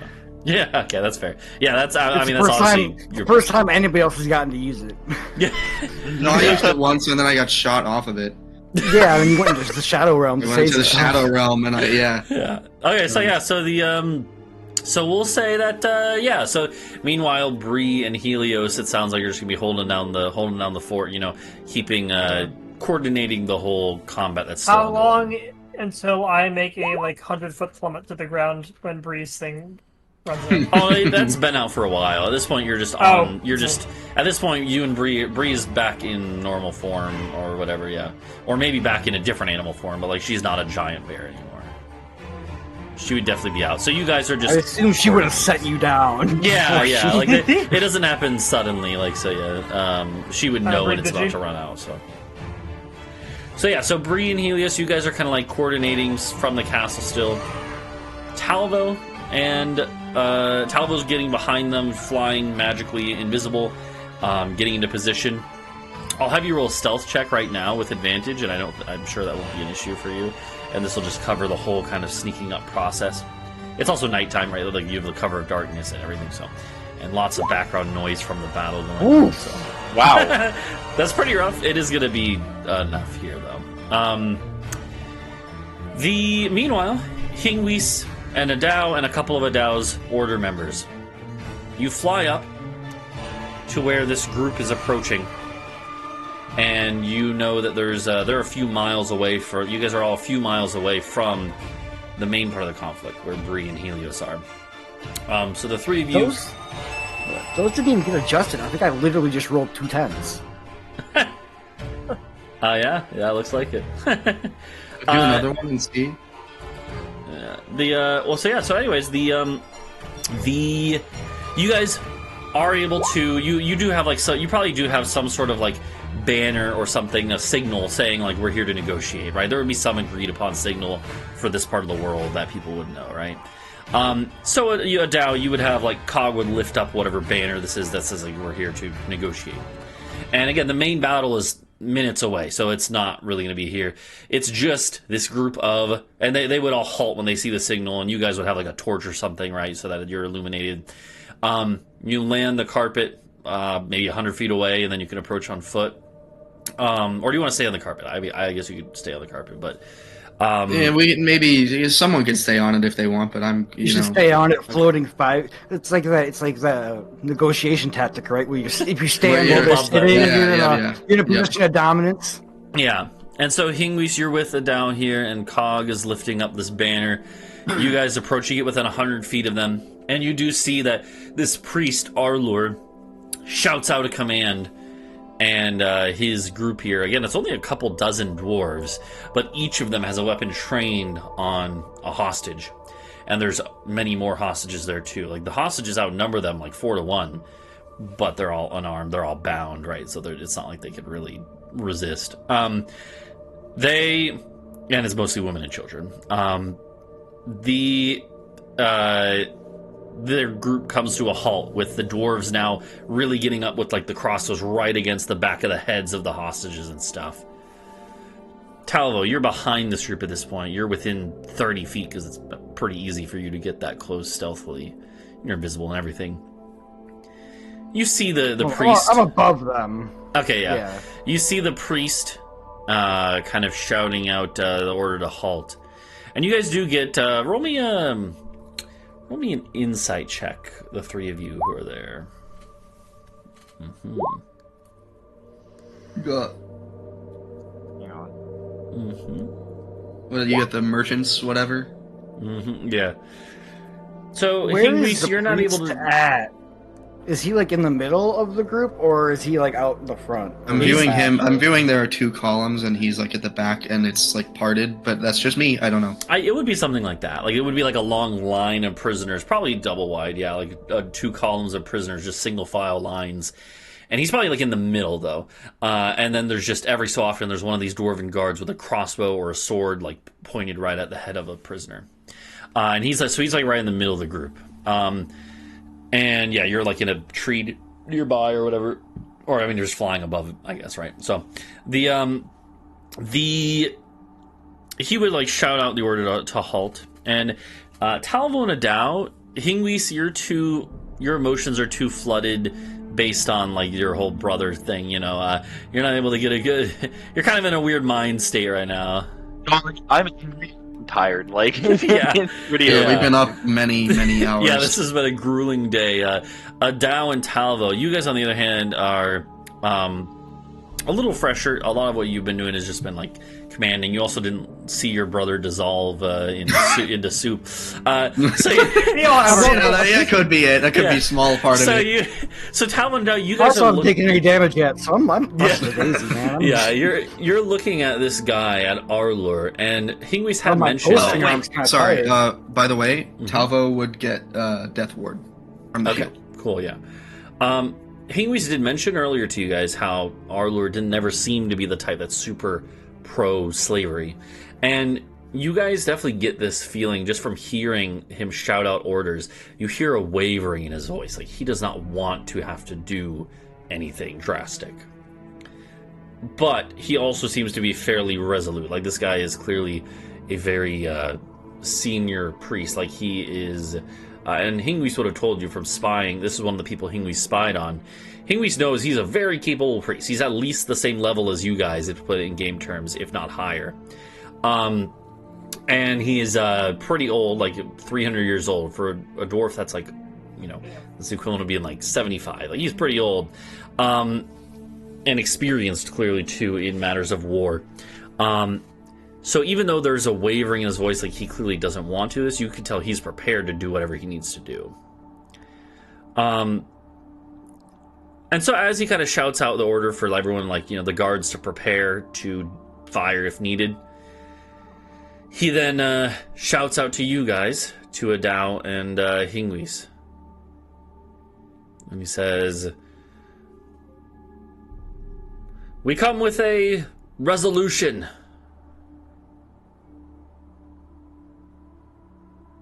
I say nothing. I do not wish to kill these innocents. I wish for there to be peace. There was peace, and you dispelled it. You threw it away, and now look at where we are. I do not always agree with the actions of my ruler, the Jarl. He, however, is the one that I owe my allegiance to. Is he alive? Not at the moment. Alright, quick aside. I thought he was alive. What did you do? Oh, he's alive?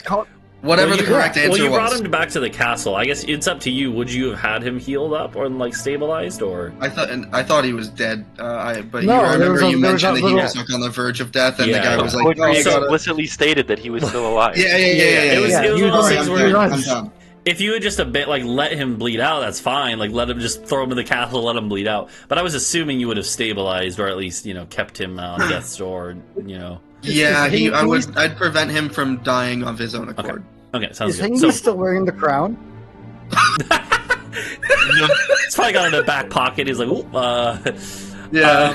but yeah, so we'll say he is alive, but he's just out of commission, obviously. So Okay. So would you still say yeah, that? but or- see, okay. but the thing is, I'm bad at deceptions. It does like there's no sense in me ever lying because it will never be good enough. Fair enough, yeah. So Plus, I this guess guy has high wisdom because he's a priest. yeah, exactly. Crazy that a priest doesn't know how to lie. Like, what they do for a living. All I can say is the truth. What can I? But yeah, no, I'm just not proficient in it. Otherwise, I would all the time. Anyway, so yeah, he's alive. I personally brought him back from death's door. I bargain for his life here. These slaves are... I am really ready and willing to free them in exchange for two things. The first is the Jarl returned to us. The second is for your attack on our troops to cease.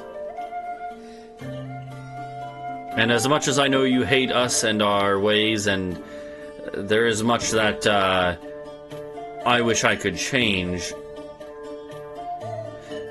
at the very least, I ask you to have some spare some thought for the troops that are, well, most of them are conscripted, are from outlying dwarven homes, mountain homes. They do not need to die. To be honest, I'm kind of surprised that's all he wanted. I'm kind of feeling like maybe we give this to him. Yeah, I tell up. I say in my head to Hingwis. No, You know, no. He doesn't know we were gonna let the Jarl live.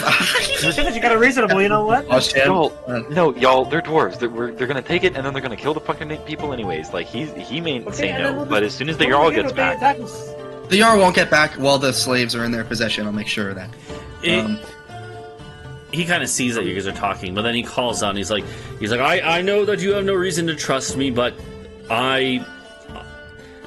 let me just say one other thing. I have, and this is something I may, if the Jarl is returned, I may be punished for this in the future. But I do not wish to see more of my kin die. And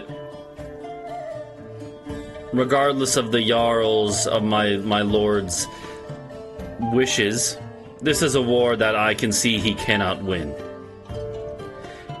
Which is why I know I can only bargain for his life and for the ceasing of fighting. I mean, if you're surrendering, I'm not going to attack a surrendering.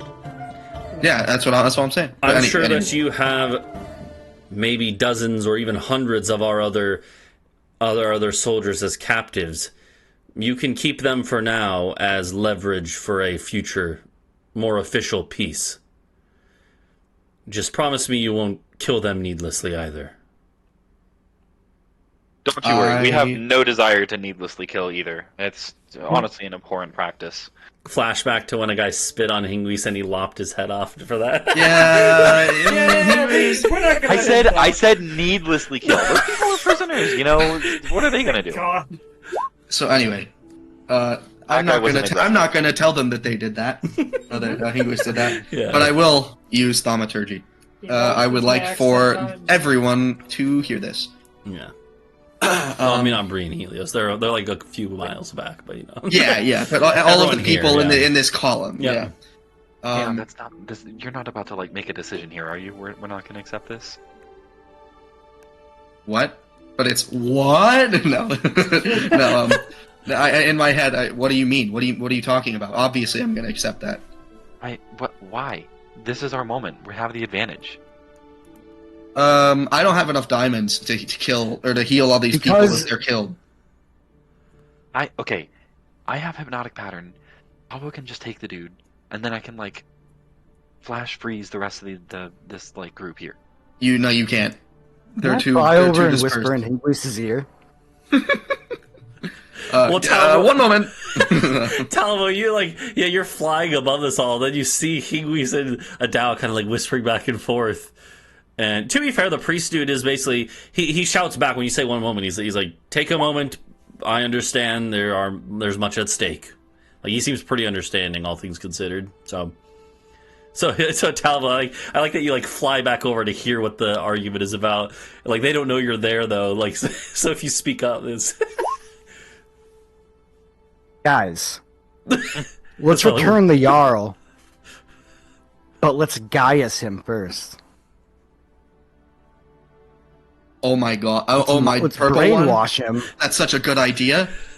I think that is that he genius. Yeah. the But the axe priest even can has do it. Gios, doesn't it? Catch on to that. And I do. Axe not. has Gaius, and we Axe instruct him to dog. come back in a month. We have him come back in a month because if we have Bree casted at do you guys have 7th level spells? Right? Not right now. The Bree might. I don't know if. Well, Bree you might. have. We have access Well, I to mean- them. Yeah. Well, Yeah. then he comes back before the end of his Gaius. If you cast it at 7th level, it lasts for a year. Yeah. That's true. Does Bree have a 7th level spell slot, Britsha? Okay, you offcast it? Well, no, no. Just You do can like a cast it. You can cast it firestorm. off the. Oh, we can yeah. cast it off the axe right now. We have him but come I'm back thinking in like a trading expedition, The axe. or like I see. I see. You're saying you do a temporary one. yeah. Cast then- it now. We send him back with them, and then he comes back, and we hit him for a year. Yeah. Okay. Don't you think they'll investigate him? They'll like make sure he's all good, and then they'll detect magic or something. Yeah, I feel like this super extremely high level cleric who's debatably better than we are at magic won't just like make it go away. Well, he also might not know what we put on him. It could be a residuals from a spell or something it is, but from battle, you know. I feel like they can figure that sort of thing out. I know I can't unless I commune and just ask, is this Gesh? And is he gonna do that? Maybe. Who knows? Look, No, he is that's like not how you pronounce it. he is a top of the line priest. He very easily could just. What do Our we, level. okay, true, but what do we have to lose? What we're at war already. What are they gonna do? Be a double war? More I mean, I guess. What are they gonna do? Get mad? I come do back agree with another you. It's a army? problem, but I don't think it's a problem that we have to deal with right now. So what? We just hold off for like a month and then we'll go right back to it. Is what you're suggesting? No, I mean we're gonna Gesh him and then immediately go attack the town like in a few days. You know, once we've recuperated. Their army's crushed. It's gone. All right, There are a few cool. hundred of them remaining. And what are they? You think walls are gonna stop? No, moron. Hingwis, the thing is like, if you guess him, then you can also scry him later and give him additional orders free. and stuff. That's true. That's I'm actually on so board. true, dude. This is goated. That is a goated combo. I say that in D&D. I say that. Adau says that's a goated combo. Well, that makes sense, as goats are renowned as like incredible creatures capable of great feats of things. Yeah. So You could while we're send- deliberating, You could send the Jarl back and just free all the slaves left in the city. There's a lot of stuff you could do. Yeah. Okay. All right. A lot of Yeah, stuff fuck you it. could do. Okay. Yeah. All right. I'm on board. Swag. All right. I'll sit back. I will, however, like position my axe like prominently, make sure they can see it. I want to feel cool. Okay. yeah. That's fair. Naturally. Okay, so So- now Yeah, I'm assuming Talvo I- flies back overhead just in case, like, you know, you get back in negotiation mode. Yeah. yeah, back in negotiation. Yeah. But yeah, so now I hit him with the my voice boom, go far, Mhm. and I say, well, what's his name? Arlor? Well, Yeah. Arlor, you have one What's thing wrong. your name? Yeah. We don't hate you. We hate your detestable, deplorable, barbarous ways. We want nothing more than for everyone to enjoy the same peace that you do.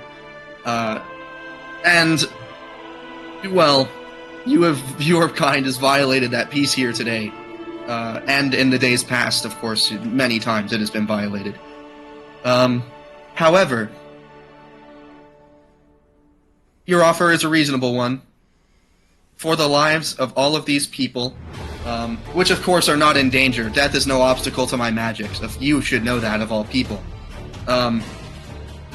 For their lives, for them to come with us immediately, we will cease the harrying of your troops, which are sufficiently crushed, and we will return the Jarl to you, as unharmed as he can be in his current condition. He's alive. He's healthy. You know, insofar as he's not going to die. Adau does not laugh. Yeah, that's me. But yeah. Furthermore, we must have some official agreement, and it must be soon. I do not believe that the hostilities would cease because of your authority. I say it's simply not something I can count on. He nods, like, he agrees. He sees where you're coming from. Yeah. So, if your superiors, that is the Jarl and the King, would come to us and we hash out an agreement of an eventuality of which I'm doubtful, then there will be peace. Mind you, the only thing that we really demand is the cessation of slavery. We have a booming economy already with a tenth of your population just in Kalpadal. You know, he doesn't know. He doesn't have to know why we have that, but you know, we do. That is the only condition we have, and we do not think it's an unreasonable one. But if your superiors are not willing to talk with us about it, then there will be no cessation of hostilities, and this is all for nothing.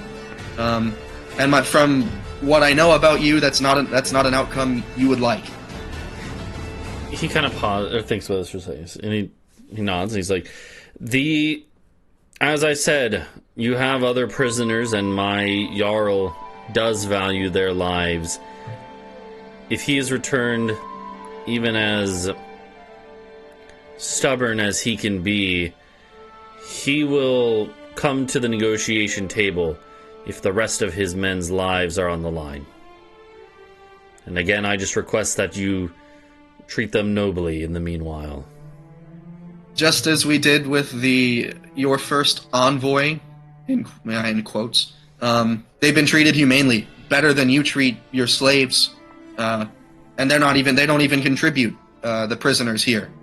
We don't force them to. But yeah, they're all fine. All of those who surrender to us are well. They are fed, healthy, cleaned, maybe mocked a little bit here and there, but that's. So, as I understand it, our agreement here, we give you the Jarl, and we stop attacking your men, and you release all of these people to us, and we will have a meeting, during which we discuss the terms of peace. Before, are there weeks? Do you have weeks in your calendar? Yeah, there's weeks. Then it'll be, is it a long time before the next weekend? Let's see. You free Saturday? This is I did actually mark down this. You guys are on the equivalent of. This is like Thursday. Yeah, then it must be before the coming day that is Sunday, but I'm sure it's not really called Sunday. Yeah, I have my own names, but then those are also for the gods in the other half of the world, so it's probably different names here, but that's fine. Yeah. Yeah, gotcha. Okay, yeah, there would be. It would be. Does that sound good to Hingwis and Talvo, who are here to perceive this? Like this Sunday or like the Sunday after? This one. It has to be within 3 days. It's a 3-day journey just one way. I don't care. Why does it have to be? Why does it have to be? They can within teleport. 3 days? Well, I was going to say, like, you guys are. Doesn't give them time to plan or get reinforcements from Sarna Bruna. We are all what? Sorry. You guys are only like half a day away from the entrance to their city. You could just basically because so he would actually call out. He would this would make sense for him to bring up in character. He would call and he'd say, "I cannot promise that," or he would say. He would basically say, like, I cannot necessarily promise that the Jarl will agree to this, but again, with the leverage you have and the prisoners you do have, I think he will. Well, we can, so that should be okay. And so then he nods, he would say the Jarl would most likely want to simply meet here in a couple days' time, then, in neutral ground. In the hills here. Okay. Yeah, let's put a monument here to their defeat. Yeah. Yeah. Yeah. How high will the pile of bodies stack? We'll find out. Although it's not an what's effigy, the plan it's for a that? Is that monument. is this going to be like a mass grave thing? Or We'll, It's going to be a we're monument not, to the signing of a peace treaty. Yeah. Well. That'll be for Which another. is. Yeah.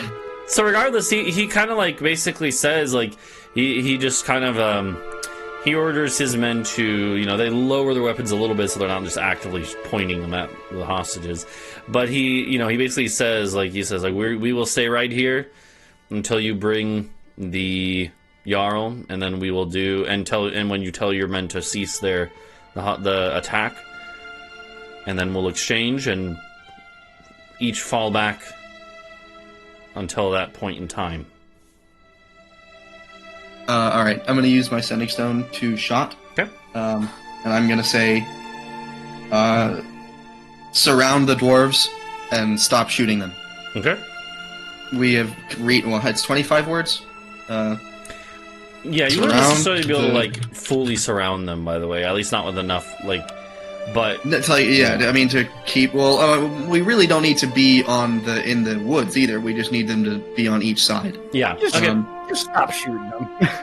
No, yeah, Just surround stop chasing them, really. Yeah. Yeah. So Take a break. Well, I don't. No, I will not. I won't say that. Maybe it's better, but I don't. I'm gonna say this: surround the dwarves. Stop shooting them. Demand their surrender in accordance with the agreement with the priest. I hope Shot has good deception. Although, well, it's not really. This isn't really deceiving them. This is kind of what, you know. You're deceiving him, really.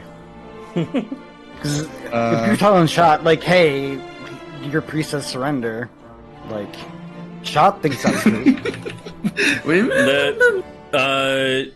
About a Anyway, minute how many later, words because I think sending works so you can like within a minute you can send the response. That's how I've always interpreted it, at least.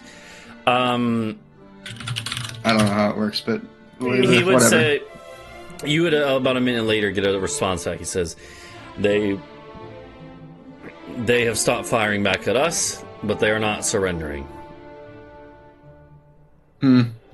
They wish to speak to the priest before they do such an action. Okay, well, yeah, let's bring him over there. I mean, what is the priest gonna say? Oh, you actually keep fighting? Like, no. Well, so to be clear, the priest was not saying that they're all going to surrender. He's saying they're Yeah, going to not let to go us. through. They're gonna be gonna go away. Okay. Then I'm not gonna tell the priest that. I'll say we'll be back. We're gonna go get the Jarl. Okay, yeah. Okay. But yeah, I mean, you can definitely tell that the fighting has died down, because before, even though it was a few miles away, you heard occasional screams and like clashing of metal. Now it's just like you hear, like it's gone mostly silent. So it's kind of clear that like, the priest can already kind of tell the fighting has ceased. And you guys could, then fly back to the castle, and so you're gonna have land on the carpet. Hingwis, you got blood on my carpet, dude. Yeah, it was Hingwis. It was not any of the dozen patrols that were using it to get up and down. It was definitely the 8-foot tall dragon elf that just slaughtered like 100 dudes. Maybe. Well, I can't. Hang on. Let me see if I can do something about that. Give me like 2 minutes. I'll just like fix it. I'll just like press the digitated. Don't even worry about it. Yeah. All right, so you guys would. Oh, it's got new carpet smell again. Let's go. So Wait, I want to drop Hingwis off, and then I want to go down to the battlefield before they. Yeah, because so they're not moving right now, are they? Yeah, no, they're still. So you would drop Hingwis off. Yeah. I'm assuming Hingwis is then going to go to the half-conscious Jarl and Gias. Yeah, let's go with that first. Let's go with what they do first. Okay. This motherfucker. Yeah, so Hingwis. So yeah, Logan. Hingwis is brought down to where on a little like medical cot. The Jarl is there, like half conscious. He's like, ugh. Hey, buddy. You know what? Huh? I haven't used this yet today. First things first, before we even start talking, I want to walk up and hit him with the pommel of my sword for the healing. Okay, like you're trying to like hit him as like a dominance thing, but then you're also healing him. I want to I don't know. I just want to stab him a little bit to like make Hingwis feel a little bit better about this plan. Okay, yeah, We're releasing him, but we did get to like shove a needle into his. yeah, heart it's a first. needle basically. It's a sharp needle. So you just go like, and the guy he's like half conscious. He's like, You've There's got like a point. That does make me feel better about this deal. There's like a dozen dwarves. This is in the courtyard, just like an open medic area, right? And there's like a dozen dwarves, like prisoners nearby, that are all in chains, and they all start going like, "Ah, what are you doing?" Like just getting all uppity. But then quickly, a few of your guys just go down with like cudgels and just go. Well, they probably see him shoot up like, oh, and they would like see him like be better. Yeah, and then they probably see that like, oh, they quiet down. Yeah, the cudgels might have helped with that. Yeah, and your guys aren't like hitting them to kill them. There's obviously being like, get in line, you know. Since they can see us, we should take the He Jarl looks, over. he looks somewhere 8 private. health better. Okay. Oh, that's true. Yeah, you don't want to be like, you will do what I command. Okay, yeah. You pull him into like a tent or something that's set up in the courtyard. You get some privacy, and the Jarl again. He's only like half awake. He's like, what is the meaning of this? Where is Ela? You should remind him that we revived her. I mean him, not her.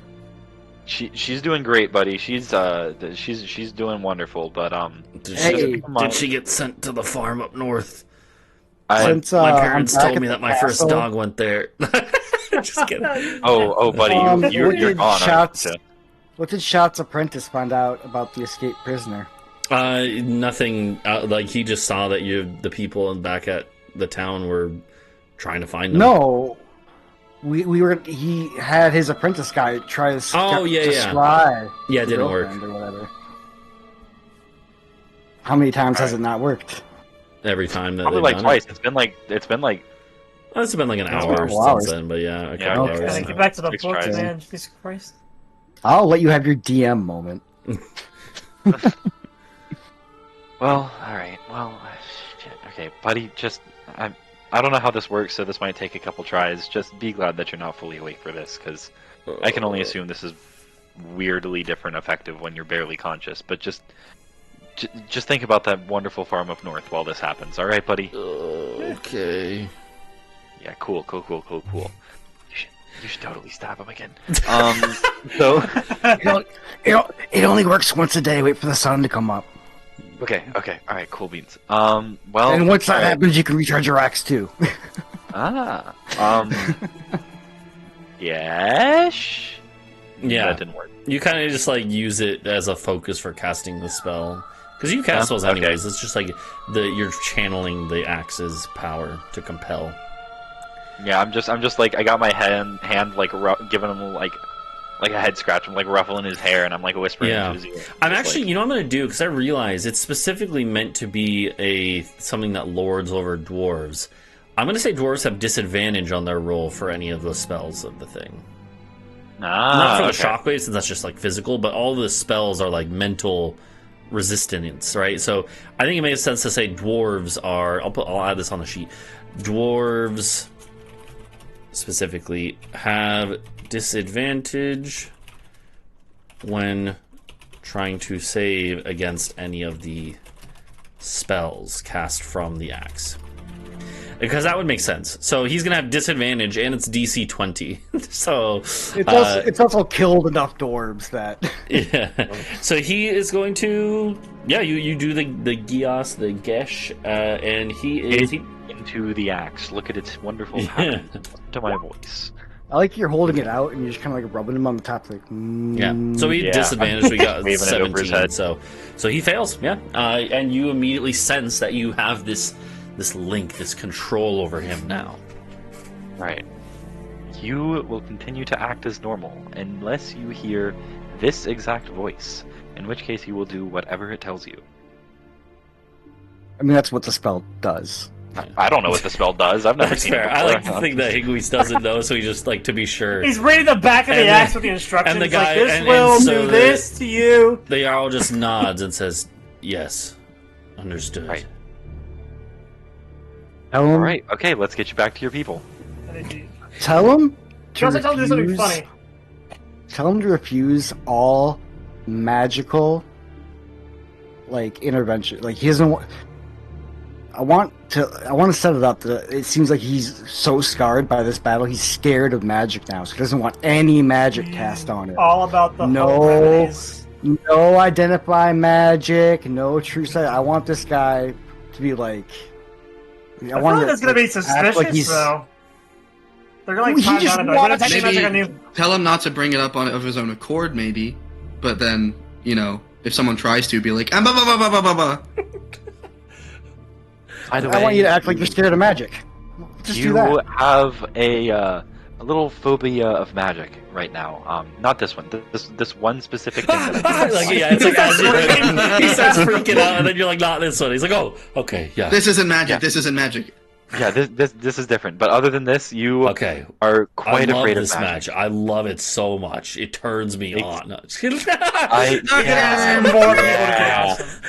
But you're not going to tell anybody about it. Got it. He understood. He looks at you. He's like, "Who are you?" because he's already been told to only listen to Logan to Hingwis. So he's like, who are you, peasant? He's, think of him as an extension of my voice. And then he's like, oh, yeah, okay. I think sure, we tell him to sure also listen to me. Yeah. Yeah. I got you. So yeah, no, you should also listen to him. But yes, no, don't mention it. Just if someone tries to cast spells near you, just that doesn't fly anymore. He nods. He's like, got it. All right, okay. Any other ideas, Talvo, real quick before we send him on back his ways? We can get the meeting of the minds later, and you always whisper something to him in his sleep if we need addendums. No. You should probably give him his crown back, though. Oh shit! Right? Yeah. It's covered in blood and dust and yeah. Does prestidigitation clean? Yeah. Yeah, that's fair. Yeah. And he's like, oh, thank you. Mending. Yeah, you're welcome. An avocado. Yeah. Meanwhile, so you guys do that, and you will bring him back up. But Adau, meanwhile, you get down to where there's a standoff now between your guys' forces and the dwarven host. Okay. I clean the crown on prestidigitation. Cool. Swag. Clown cream. That's what I was. Yeah. Anyway. I would like to have. I mean, I guess anyone who I didn't take with me is still here. So. I guess I want to get at the front of the purple dudes. Mm-hmm. Your order. And I don't mean Hingwis. The order. And I want to see if I have a spell for this. It does not look like I do. No, except for this, but this is just kind of corollary. I have Voice of Authority, but it doesn't actually do anything. It doesn't help me in this at all. Anyway, I want to. It sounds important. Yeah, it just sounds important. Pretty much. Maybe the shield. Sorry. Nope. None. That's okay. I'm basically.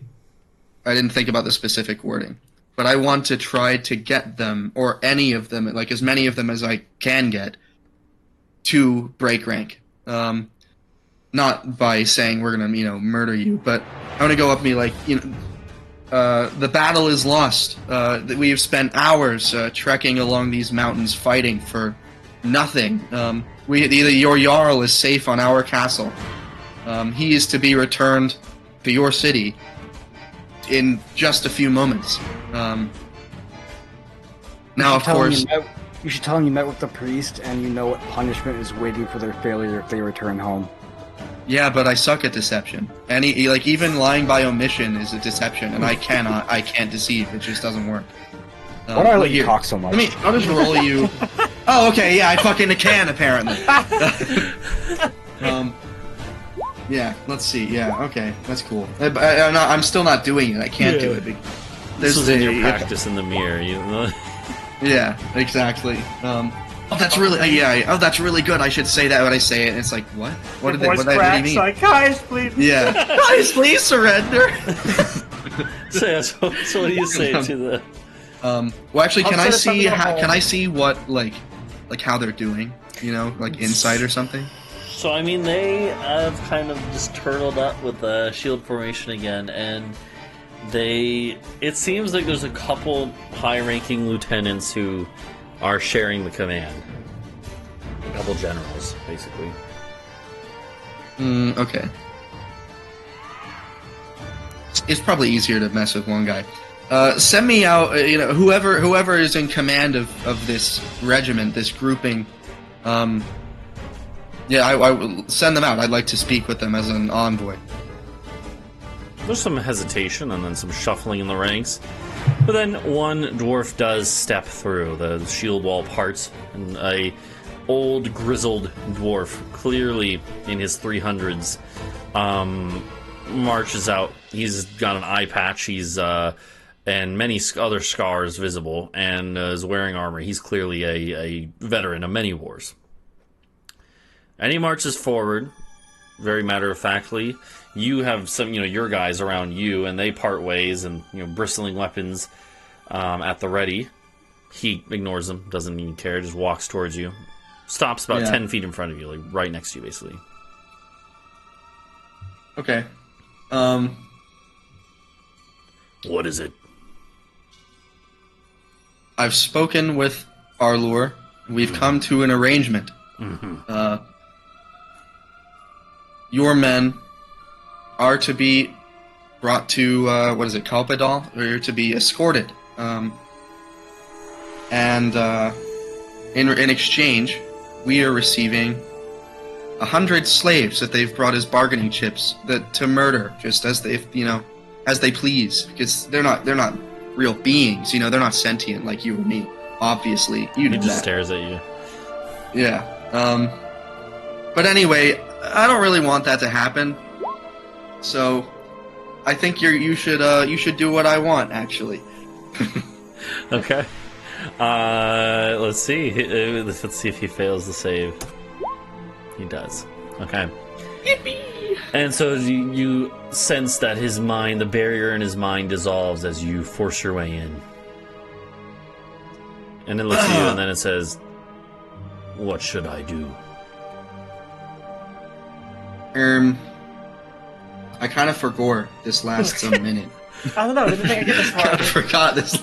Yeah, I didn't think I'd get this far. I mean, did that army right there just see? Did anybody see him cast that on him?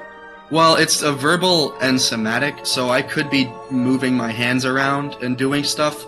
But Adau is a dragon elf, and to a dwarf, all elves are kind of, well, at least in my mind, they're pretty flamboyant, Roll Twisted me, sissies. roll me a sleight of hand. It's not going to be a super high DC, but I am going to say there needs to be some amount of masking of this, right? Okay, I believe the only chance I have to succeed is to use my inspiration, and Well, I mean, you can do maybe- that after the fact. Are right, we if you back wanna with reroll. that yet? oh yeah, you're Yeah. right. I Yeah. forgot about that. Are we back with them now? Yeah, I'm gonna use it. Okay. Back with that. I guess. Yeah, you could would be be. here, actually, Helios, so you would know this is happening, so you can... Okay. Wait a minute, Helios. Do you have any? Roll You got any D12? mind control spells I don't have any spell slots after the fucking. yeah. after the fight? But yeah, Well- I guess you can help No. Dow with I this. can Biden blast him, or I can legend lore him. I can just burn him out. Well, do you, Oh, wait, yeah, have we- any bardic inspirations left? I have 3. Are we Okay. all there, or is it just everybody but me and Hingwis? You and Hingwis would be up in the castle, yeah. yeah, Yeah. okay. This is like I happening can while ganache you him. guys are doing that, Yeah. right? I inspire Adau, but I think he can still choose to reroll if he wants. yeah. Well, if I have the inspiration, wait, can I? You can it's a do- Can I D12. use after for inspiration? I How think does you that could work? do the bardic inspiration and then still reroll the base roll too. Okay. Yeah. 9 plus D12. Okay. Okay. 14. Yeah, so I about think- 5. I think I am more confident because of the glowing gazes of my tired but weary soldiers behind me. Okay. I think that them all looking at me and knowing that this situation's kind of has some gravity kind of makes me a little better. Okay. So I'm going to add a D4. Ah, yeah, I understand now. Okay, so yeah, Yes. you actually, this is actually, Britsha and Helios. So I want you guys to roll me insight checks.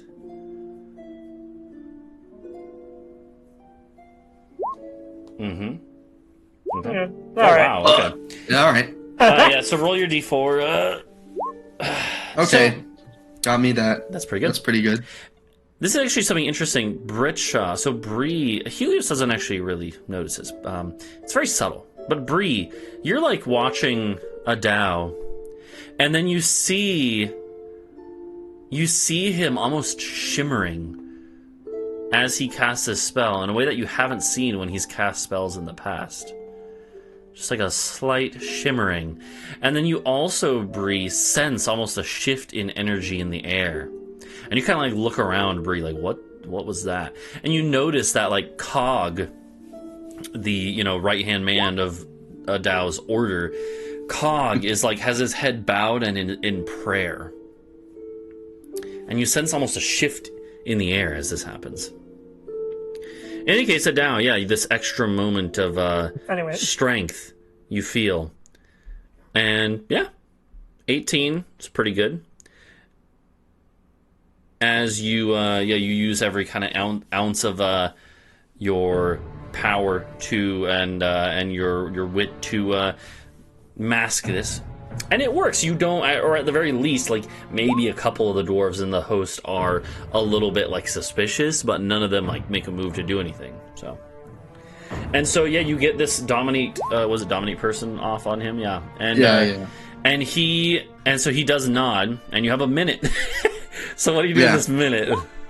I want him. Oh, dude, it's actually it's so easy. I want him to turn around and say, in exchange for the Jarl's life, we must surrender. Men, lay down your weapons, and when they come to pick them up, do not resist. And he turns around and he says this, and he clearly commands a lot of respect with these troops. He's clearly the one who is in charge in this scenario. Because after a moment of hesitation, some of them looking around at each other, a couple of them looking back at one of the other, like, more senior leaders, and the guy just says, we can trust him. They say his name, it would be some name. And then they start throwing down their weapons. All right, men, relieve the dwarves of their fighting implements. Yeah. And then I'm going to telepathically say to the guy, the lieutenant, walk behind my men. Quickly. Okay. In fact, jog. Okay. Yeah, and then I want, where he goes, I would like to telepathically say to my men, grab him and bring him off to the side, and then I want to cast silence wherever they go. Yeah, gotcha. So that once it wears off, like, yeah. Yeah, he can't immediately. As he starts jogging away, some of the dwarves start being like, "Hey, what's going on? Like, why is he running? Like, why is our dude leaving us?" But at that point, he's already like gone around like behind some trees and stuff. And meanwhile, they don't have their weapons anymore. Like, you guys are busy grabbing their weapons. Some of them are like, what's going on? Like, what's going on? They're a little suspicious. Does anyone say anything in the meanwhile? It's a great day for a jog. It's okay. January. Yeah. It's okay. It's okay. He is to be escorted to the priest in accordance with our agreement. And then it's like, meanwhile, you cast silence here, and then you like look over and you see your men like, you peek around, you see your men like holding him down. He's like, but I mean, there's no noise coming out. Yeah, they know the vibes. They got it. I guess Cog would probably have to be one of them for them to have any chance of keeping him restrained. So, but Cog does that. And the dwarves will, like, if you guys start escorting them back, they will go now with no weapons. I can't believe that worked. I cannot believe that worked.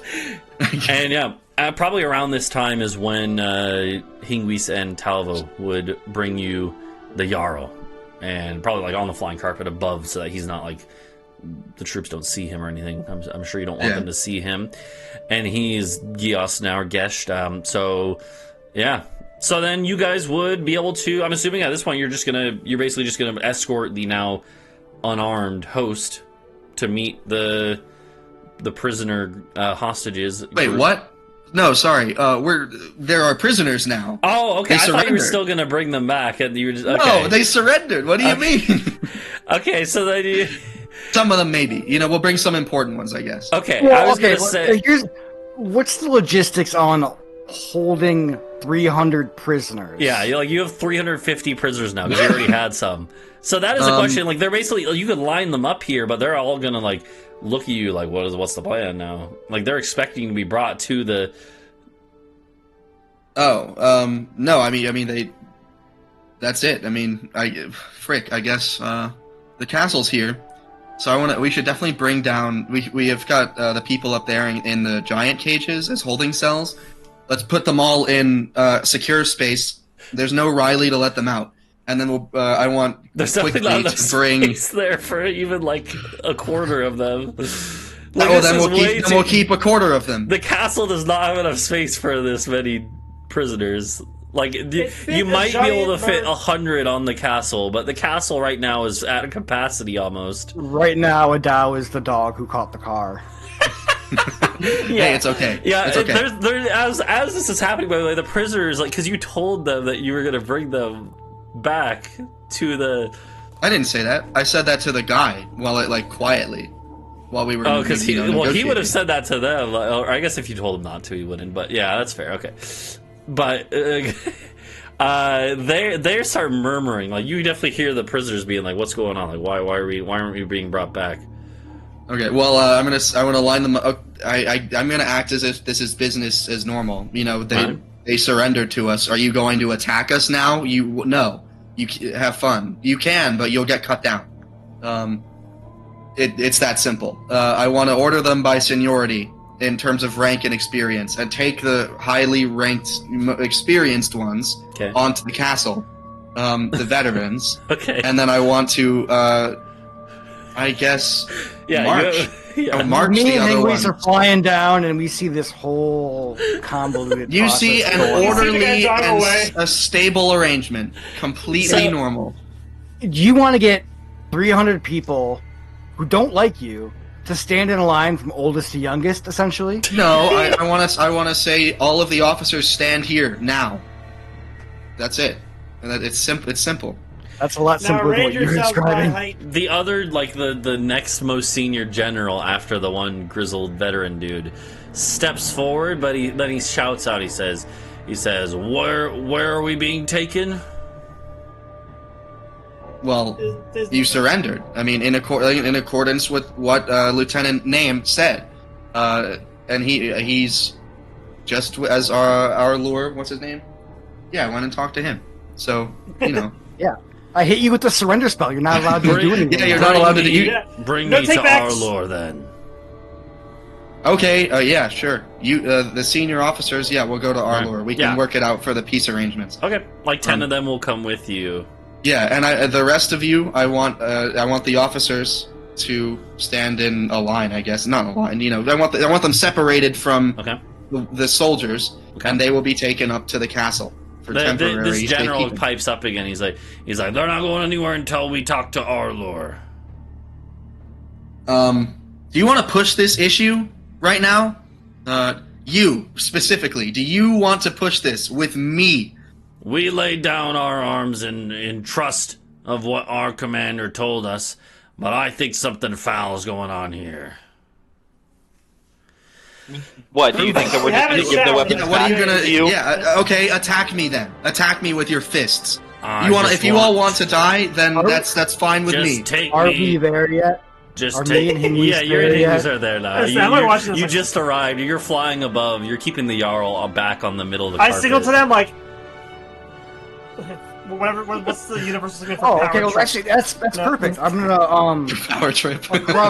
I'll crouch down to the Jarl and be like, "Hey, tell your men to quiet down and You're follow smart. without orders." You are Okay, smart. the Jarl does it. He literally goes over the edge of the carpet and says, "Hey, follow their orders!" And then this general looks up and is like just stunned. And then there's murmuring throughout all these dwarven prisoners now, and they're like, "Oh, okay, I was really going to listen to him." See, your Jarl is a smart dwarf. He knows what's good for you. And at him. this point, the Mostly general him. just kind of hangs his head, steps back in line with the rest of the officers, and yeah. Also, the entire flight down from the castle, I was telling the Jarl, like, "Hey, by the way, when you get back, you should talk about how fucking awesome the cool ranch was." God, I Yeah. love that mountain. The dew of the mountain. What was it? Yeah. We have to make peace with them so we can get more of that. Alright. So then I'm assuming you guys are going to go back and talk to the... I feel like with how unruly they were, I kind of have to stay here and sort this out first. Okay, so you're going to send... send All right, I Talvo guess I and- can entrust Cog with this, but yeah, officers are getting pushed in the holding cell. I don't care if they have to if they're like anchovies, you know, or sardines in a barrel. Yeah. We don't have enough space back at the town. Dude, What are it's we- fine. It's fine. We have the We caves don't even have, or something. like- I don't know. We do not have What are the you gonna caves. The earthquake it? caves are now a Yeah. pile of rocks. What Bree can summon walls of stone from the ground. We They're gonna, have like- the space. We can build buildings literally instantly. Not. Oh god. Oh, you're just gonna put up 4 walls. You're just gonna fucking corral them. So It's gonna Cog be like will cows. handle that, and then you guys all Llamas. 5 head back up towards where the priest and the hostages are. I'm assuming, and you can discuss this on the way. We discussed this on the way. Look, you may see this as us, being too big for our britches. I see this as a preemptive acknowledgement of our capabilities as a nation. Well, we already had a prisoner escape. I'm seeing this as Shut a up. needless headache, because a lot of them are probably mercenaries and don't have any skin in this fight anyway beyond gold. Then we can deal all with you're that. doing, We'll all deal with you're them doing with- is being a dickhead to them, essentially. I know. Well, I will say, Okay, you definitely know and- that most of them are not mercenaries. The vast Yeah. majority. So Most they of were them, conscripts. most of them are conscripts, and the ones that aren't are like career soldiers, but they're still career soldiers of the kingdom. Like they're like not mercenaries. Just send them home with stories of the horror and hell we sent to them. Well, we're going to. They're No gonna- matter what, yeah. they either die or they go back, and they'll know what happened. So I am on board Let's with send them back imprisoning right all now of while the, they're like, run lieutenants ragged, to hire. rather than let's send them back with like a horror story or military might, and not like the squalor they were kept in. Or What if we whatever. just imprison They all won't the be kept in squalor. non-conscripts? What do we what? Like, what if we just imprison all the non-conscripts? Like, that's a massively reduced quantity. Yeah, that would be And- like a third of them are, like 2/3 of them are conscripts. So okay, we've got 50 just various, and then Yeah. we take 100 of the career soldiers and the officers. I'm Yeah, fine we with can that. even- I'm fine with that. Yeah. The conscripts Okay. have to drop their. I would like, also like to armor or point whatever. out that our prisoner containment capability, we had like 20, and we lost a few of them. So you want to like do 6 times that and then figure that shit out? Yes, when we're there, it's a completely different thing. Plus, dude, I don't think you remember. We can literally raise walls from the ground instantly.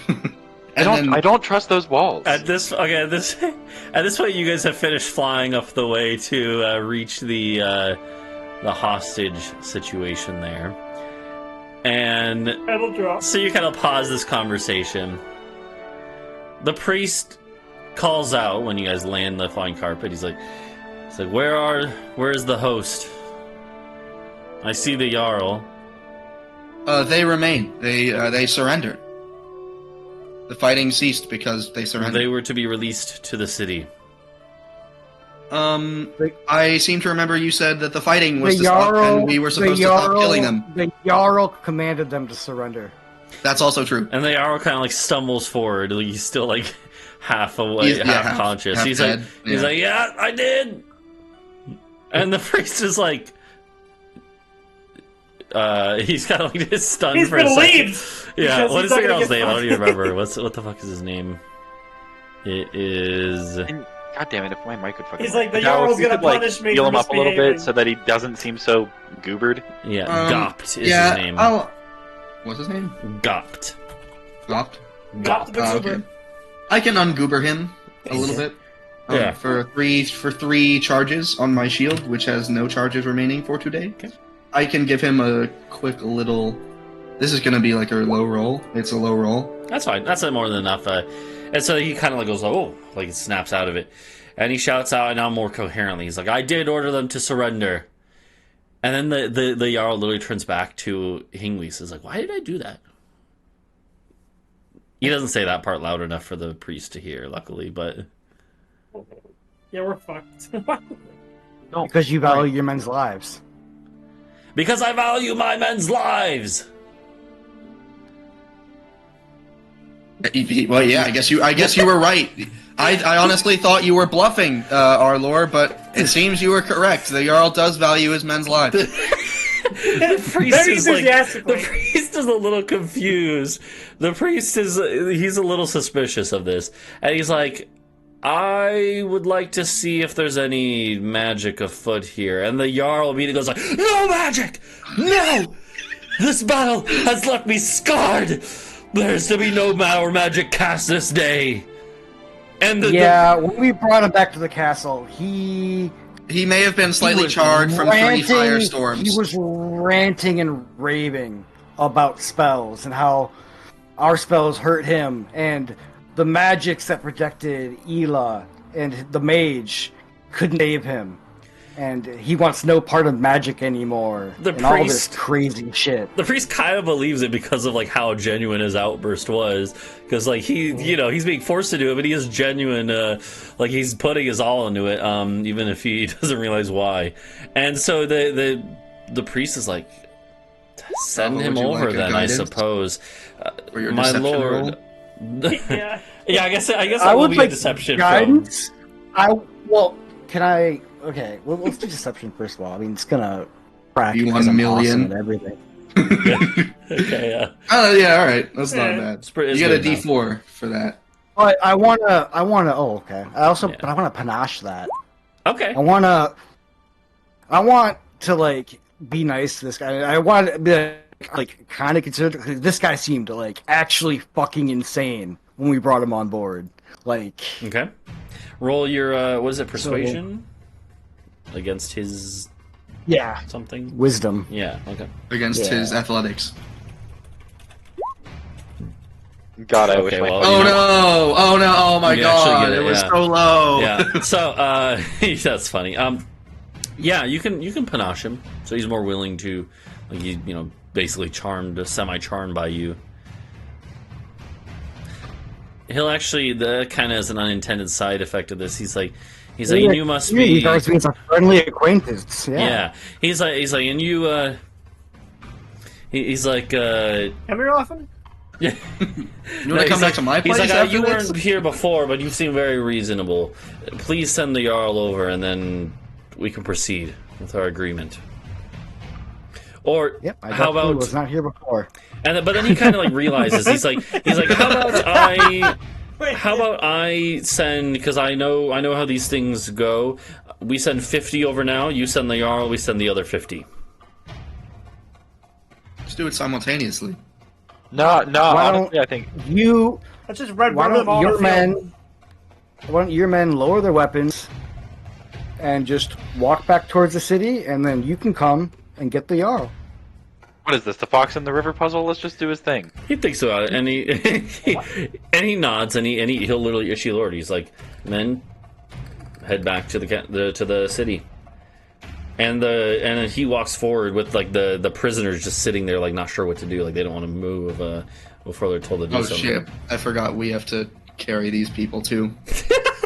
And so he comes back. By the way, snow starts to fall around this time. That makes so that makes the whole prison thing even worse. Now we have to. It's actually like 400 people now. yeah, and, It's okay. It's okay. and snow is beginning to fall as in this evening, as it's late evening now. And he literally walks forward. The priest walks forward, and he doesn't come all the way. He's like halfway, and then he motions for the Jarl. I'm assuming you just send the Jarl. Yeah. Okay. Yeah. And he like, when the Jarl gets close, he reaches out like he's about to cast Detect Magic or something, but the Jarl doesn't know what this looks like, and the Jarl was like, no, you mustn't! Like, the Jarl believes that he needs to be genuine about this whenever you... He's gonna do this for a year. Well, he usually do this for a month. Yeah. And then, well, he can do it for a month, come back, and then we'll make him do it. So, wait, so the priest is like, okay, I understand. And they will turn, walk the other way towards the city, and like you could hear them talking, and the priest is like, sir, you must ask them to send our troops back. Like, they can't have that many of our men prisoner. The Jarl is like, the Jarl would basically say, like, they're in good hands. This is what is best for them. Like, and the priest is like just like baffled, but yeah. And once they pass the prisoners, then the priest says, "You are free." To the prisoners, the slaves, these 100 slaves, again, mostly women and children, maybe some older men as well, and who just literally just run towards you guys, and just like many of them just collapse when they reach you, sobbing. Bye, welcome. There's still like a 2-day walk back, but Yeah, but like, yeah, they just survived being like held at arrow point and bolt point for hours after years or maybe decades of slavery for some of them, and now they're free. Like it's an overwhelming amount of emotion that they have, And you guys, you are free. You are safe now. You never again will you be shackled. Never again will you toil for someone else's benefit with no recourse, no empathy. That ends today. I mean, we have, like pizza parties every Tuesday at our place. Like it's pretty. Yeah, cool. we got pizza parties. You vote. You got pizza parties and you vote. Isn't that what's crazy? Pizza? yeah. And at this point, you can bring these freed slaves back to your castle, where you now have 350 prisoners and 100 new mouths to feed of like half. Or not, they're not half starved. Like the dwarves do at least feed their slaves because they put them to work, right? But they're like slightly underfed, slaves. 100 new mouths to feed, plus 350 prisoners, rather. Sorry, and yeah. I think in the middle. Yeah. All right, Adau, this 350 prisoners is like genuinely entirely too many. So It's literally not. it One literally warrior. is. No, one warrior per 3 people. Okay, We have okay, several Mr. hundred. Loves Democracy. Let's have a vote. Who wants to keep prisoners and who wants That's to send them home? I vote for send them home. What about you, Hingwis? Well, Yeah. okay, I think it's a slightly more complex issue. I say we like separate the groups out, right? And then we have all the conscripts on one side and all the non-conscripts on the other. And then we have all the conscripts go free, and then you have the non-conscripts who are like of a higher ranking group. Yeah, we can take those prisoners. We can afford to bring like 30 to 50 people back pretty easily, I'd say. But like all 350 of them, especially when most of them are literally just farmers who got going out of You their guys homes. know 30. we have 300 like warriors of our own here that we brought with us. You had some They Don't don't losses. need march. to imprison conscripts. You had some We did, yeah. losses throughout the day, like, and Yeah, some yeah. of those you might be able to revive. But let's say you have like, and also you left some at the town. You have like 200 with you. Let's say. Still though, we can keep however many. It'll be split between a convoy on the ground and the castle. It's not hard. Ancient armies did this stuff. Like 1 prisoner per 2 people, or one warrior of ours per 2 prisoners is not an unfavorable ratio at all. I think we can't keep them all on the castle, but if we had taken the prisoners from the dwarves, we wouldn't have been able to do that anyway. It was already too many. What are we gonna feed them? It's the town's population is already only like Yeah. like 800 to 1,000. once we get to Rolagor, Yeah. it's not going to be a problem. Rolagor's 'Cause we about- have stores. You would know that with this many prisoners, and also like, well, you have enough space though you could squeeze on all the new freed, former slaves. But like, you would know it's probably like a 4 or 5 day trip, especially as snow is starting to fall. I thought you said it was like a 2-day trip for the Yeah, dwarves, but, like, and that was before it's they forced cold. marched. It is cold. Yeah, it is cold. Yeah, it would be like, that's the thing is like with Cold, they're depleted. it's like, with it's the fact that they're all prisoners that are being chained up and they're not going to be like yeah, it'll be probably 4 days. not to mention they've just been fighting for their life for the past like what is it? Yeah, like they're all 12 exhausted. hours. Like, They're depleted. It's snowing. They're in shackles. Like I'm gonna be real. And they I just can lay don't think down we in the need- courtyard. Oh, okay, Bree I can make seriously food. don't Yeah. see the problem. I just don't 45 think that we need. pounds of food and 30. We're wait, fine. okay, it says okay. it's enough to sustain 15 humanoids. So 24 look, hours. that's 45 All I'm saying is humanoids. a single- It's 3 a day. If So a single batch of prisoners gets out, they'll free all of the others, and then that's 300 dwarves who actively hate us in our own town. well, but to already. be fair, you're gonna have You the guys castle. are mad. You guys. You're not gonna have the castle like connected to the ground. So it's not like even if they get freed, like it's not like they're gonna be able to swarm the castle, right? Well, Um, you yeah, guys. I don't care about How the many castle. war- I how care many about prison our guards? town. How many prison I guards are there per prisoner? genuinely- It's literally like a dozens to 1 ratio. Yeah, and and it's guns. so we have And- spells. I just Not I don't not on see our what's the guards. benefit. What's the You guys, benefit? I'm Yeah, the what do we logistician have to- here. You guys What do we just have to- if you what guys is have the- no okay, imagination, what- well, fine, release As them. not Fine. even, like- Release them. It doesn't matter. If it's completely utterly doable but throw away our leverage. Fine, it does not I matter. don't think we need to imprison all these conscripts. Like, I think everyone else, sure, but I think the conscripts specifically can be freed, and that's A-okay. That. They're just civilians, basically. They got Every forced into army war. until like 1700, except for Rome, was conscripts. It like Here is that is the 1100. army. I'm gonna break it down into numbers. You have 50 officers. Are these numbers right? Yes, 50 officers, 75 career soldiers, and the other amount would be 225 conscripts.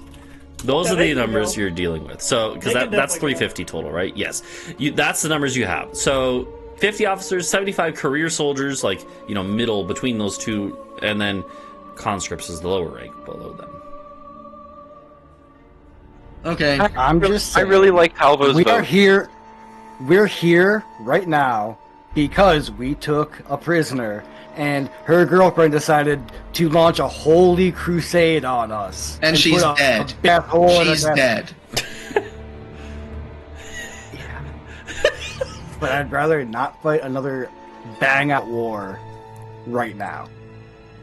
We- I have really bigger don't things have to any do input. than sit at home and fight people. Like, I got shit I would like to do. What do you mean? This is our vocation. This is all we've ever wanted to do is free I got slaves. I've got a whole crew of people in the fucking South Dragon Elf Isles that I want to go free and been freed waiting a to bunch do of for like 2 slaves. years. We're holding more My hostage. crew. Let them go too. At least the conscripts. I just think I like the idea of the career soldiers. I like the idea of definitely we should take the officers. That's basically non-negotiable. But I just think that the conscripts can go. Yeah. All right. So then we separate out the officers and the veterans. Say, hey, you guys, anyone with experience, stand here. The rest of you, good luck. It's snowing. It's nighttime. You've been fighting for 7 hours. Have fun making it home. L, we're not feeding you. When you guys get back to where this whole sorting process is happening, you see that that Bree's rats are here and they're commanding. They're doing Yeah, little they rat have motions, like their little tones. yeah, the prisoners aren't listening to them because they're I don't know what that means, but Bree's rats, Blunkus and Fungus are doing They're, this, leaning and, down. and Munkus is just hiding behind a tree watching. Does he have a Very comically cool. largely sized clipboard? Yeah, Blunkus is holding up the clipboard, and then Funkus is writing, scribbling little rat notes on it. Britsha, draw this immediately. Clipboard, it's just a normal clipboard. It's human size, but it's just. So are you good? So is that the plan then? Are you I guys mean, in it agreement? sounds like. I mean, what are we going to argue about it for the rest of the session? No, I don't want to do that. So we do whatever they want. Okay. Look, not even all the conscripts will make it. This is the more moral Which is a thing to do. bad thing. I still think that this is better. It's less of a strain. I just think this is a more When the dwarves when we go down south and the dwarves inevitably attack us because we did not completely subdue them, it's your fault. We could have had an ice mine, but we don't.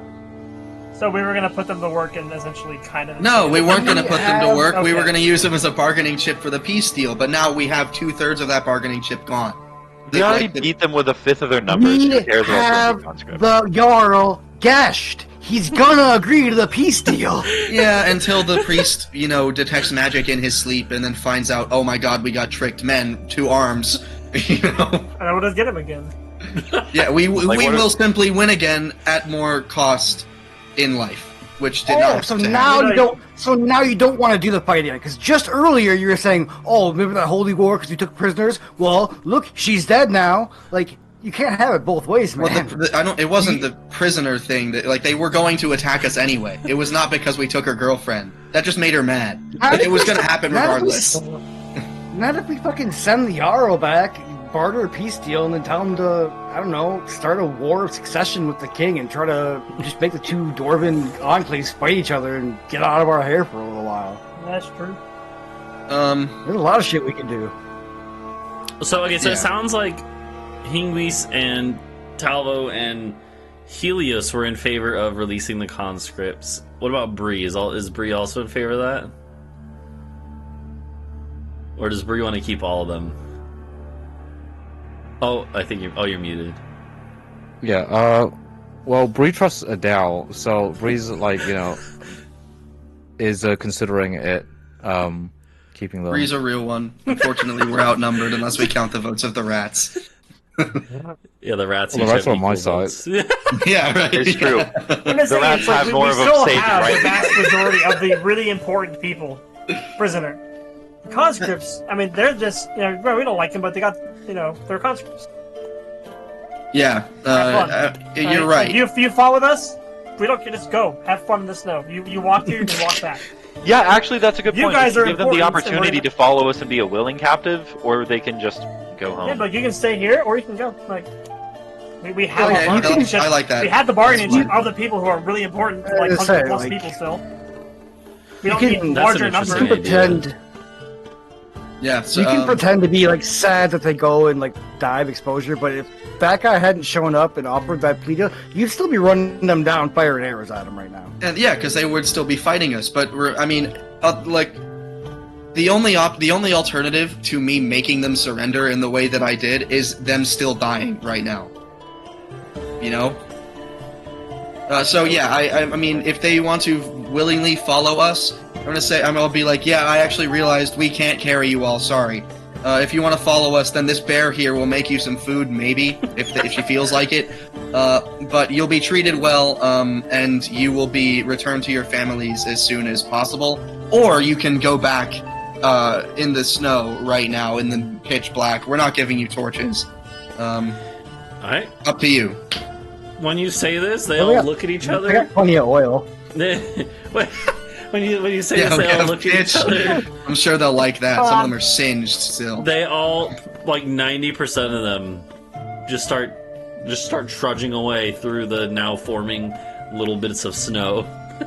But so- 10%. So all in That's- all, we're gonna say you guys now keep. 22.5 people. Well, we're just gonna run. We're gonna say 25.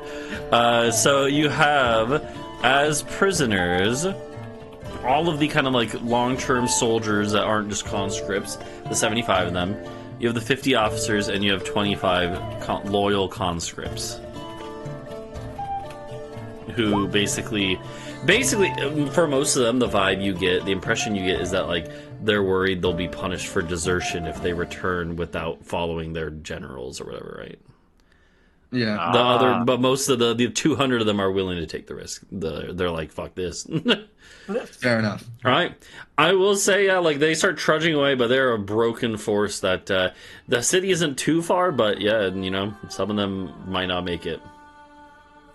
In any case, there's your reminder when they get in back. any case, they're like, you "Don't fuck with these see guys." the fear in the eyes of these conscripts, almost all of which are new to this amount and scale of fighting. And you are pretty sure that, like, the ones who do make it back are not going to be very interested in fighting again. Let's put it that way. So Yeah. That makes sense. So, we have 150 dwarves, 100 of the freed slaves, or just, the freedmen, and we have 200 of our own. Do we have a tally on how many of our own warriors died? probably like 25 deaths and 25 wounded.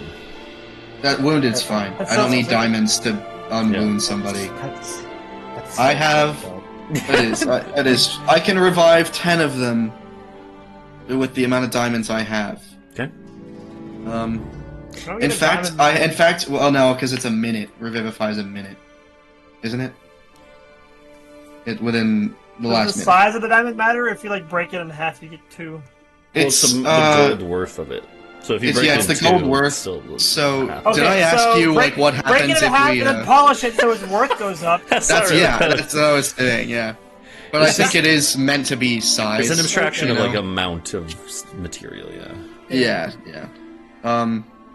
But I was Isn't saying, that I asked Logan poetry rock like, what and if we just, had a like, diamond find mine and we them? devalued the diamond like by 10 times? Like, would it still work? Is Oh, there an you'll off need 10 chance- times as much diamond, but they Yeah, don't have yeah. them for Chance that at our little ice pick mine also just I mean, we're in the equivalent of like Appalachia here, right? Yeah. Like around Arkansas.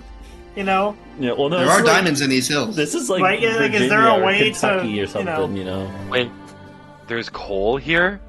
There might be. No Lads, way. We're sitting on coal. all right, boys, the We're Industrial saying- Revolution. guys, Let's go. We're guys. speeding this up. Yeah. I have an idea for a loom. So why don't we? Let's see. Hold on. Okay. There will. Let's see. I'm trying to think. I should leave this for next time or not. Next session is just the trek back. How much? Okay. Are you guys okay going another like 10, 15 minutes? That's fine with me. Absolutely, yes. Okay. Because there's one other thing that will happen here, which is that as you guys are finishing this is like 10 p.m. now, so it's like, and you are, I would say you probably can barely squeeze. You could definitely squeeze all of the freed slaves plus all of your guys onto the castle. You're probably not gonna have room for all of the prisoners, so probably like 100 of them are gonna be like all the non-officers. Are probably just going to be like, you'll just have to put them in like a camp on the ground, and you just have a throughout the night you have shifts for your guys that will be able to watch them. So you mean like we physically can't fit them in this courtyard? They don't have to be in a cell. I guess, yeah, I guess you could probably squeeze them in. It's just not going to be very comfortable, yeah, but that's fine. Yeah. I would say that we can put them Okay. in. I would personally rather keep them on the ground. Yeah. I think if we have shifts of guards, then they're tired, they're demoralized, they're hungry. I don't think they're gonna fight. Yeah, not only that, but maybe this last thing that's going to happen will actually also influence your decision, which is that the forward group of Boarmen that had been sent out to meet up with you guys arrives, which is about like it's like 50 Boarmen, but Boarmen are these are experienced Boarmen warriors, from that clan that is helping you guys. And they arrive here because even though it's a couple days travel normally, they've traveled only for a day here, a day and a half, but they travel light and they know the way around these mountains. And they've made it here quickly, doing their own forced march. Even still, they haven't seen combat, and so they arrive and they basically are like, yeah, they're surprised to see that the fighting's already done. They were like ready to charge in because they all hate these dwarves. Like they want to fucking murder them. And you actually kind of have to almost like hold them back when they arrive because they've clearly been like, like chanting under their breath the whole time about how they're gonna slaughter the dwarves before them, So they arrive and they're ready to like just fucking start slaughtering these prisoners. For y'all later. Right now. So, but you so you go like, whoa, like you get them to calm Damn it, down. we should have kept all the conscripts for them. Just a little tree. Oh no. Hey, about an hour's walk that way. Yeah. Hey, This group of 50 Boarmen arrive, swelling your ranks even further, which is both good and bad because now you definitely can't fit everyone on the castle.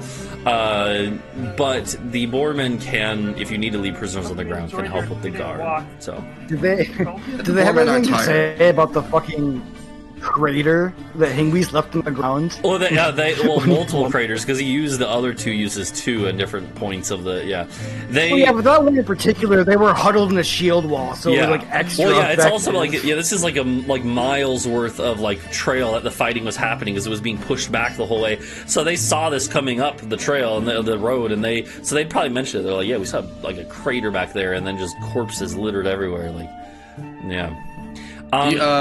If you guys want, if you need to be sated, you could go back and put the wounded out of their misery, because we're not going to be able to do it. They're like, oh, we already did that. We already did this. All okay. right. Yeah, that's fair. Perfect. Actually, that's great. Yeah, you see that a couple of the Boarmen, their tusks literally have blood on it. Like they clearly were very intimate about it too. Lovely. Good initiative, guys. Keep it up. Yeah, and in any case, the Boarmen, like they're totally willing. They're like, hey, like we marched this whole way very quickly.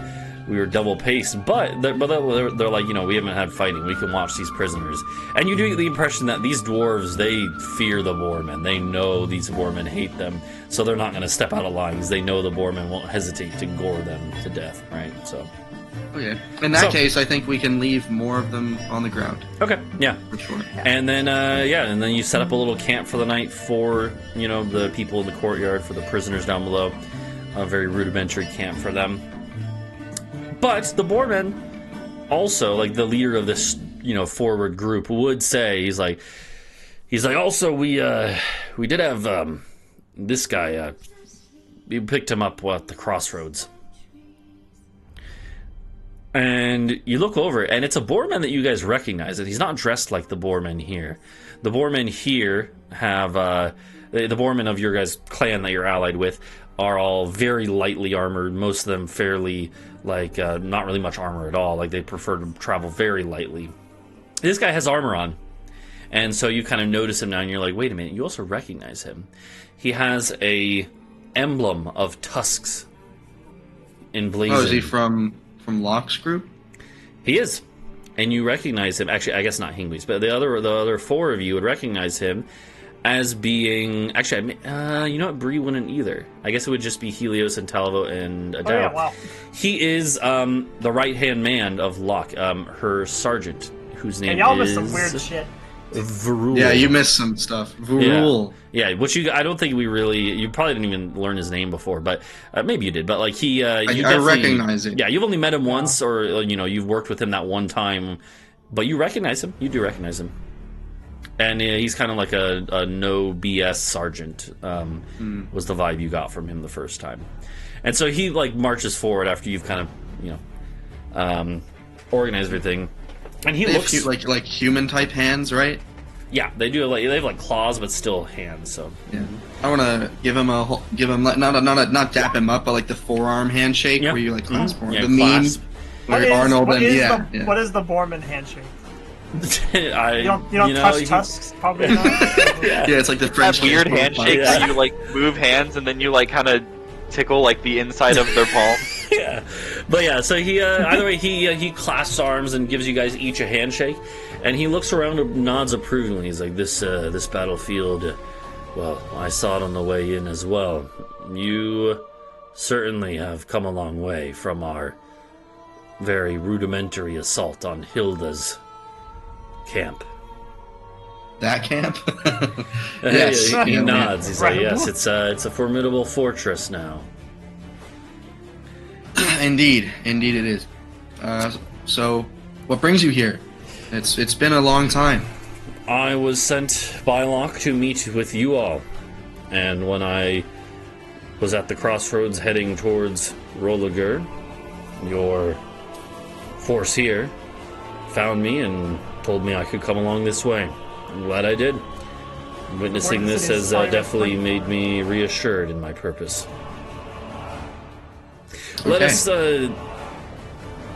I do not wish to intrude, but can we talk over next to a fire? With some warm drink. Yeah, we got some of that. Yeah. We And so can you do that. Yeah, you bring them up to like the war planning room or whatever, and get some hot cider or something, and I think we all probably need, some hot cider right now. yeah. And so yeah, a few minutes later, you kind of like get up there, you make small talk on the way, but you get the idea that he's very much here on business, right? Yeah. You get kind of you get settled in, and he, after taking a few sips, sets down his drink, and he looks at you all, and he says, or he asks you first. He's like, "Have you heard of the developments with Locke's company, with our company?" Nope. We have not. We haven't been listening to news across the world just now. Yeah, we've had problems of our own. Exactly. He nods. He's like, it's been the better part of a year since we last talked, and Locke was pleased to hear of your aid given to Kurbach. She always intends to see the betterment of Boarman everywhere, and that is especially true of seeing the realm of her father prosper.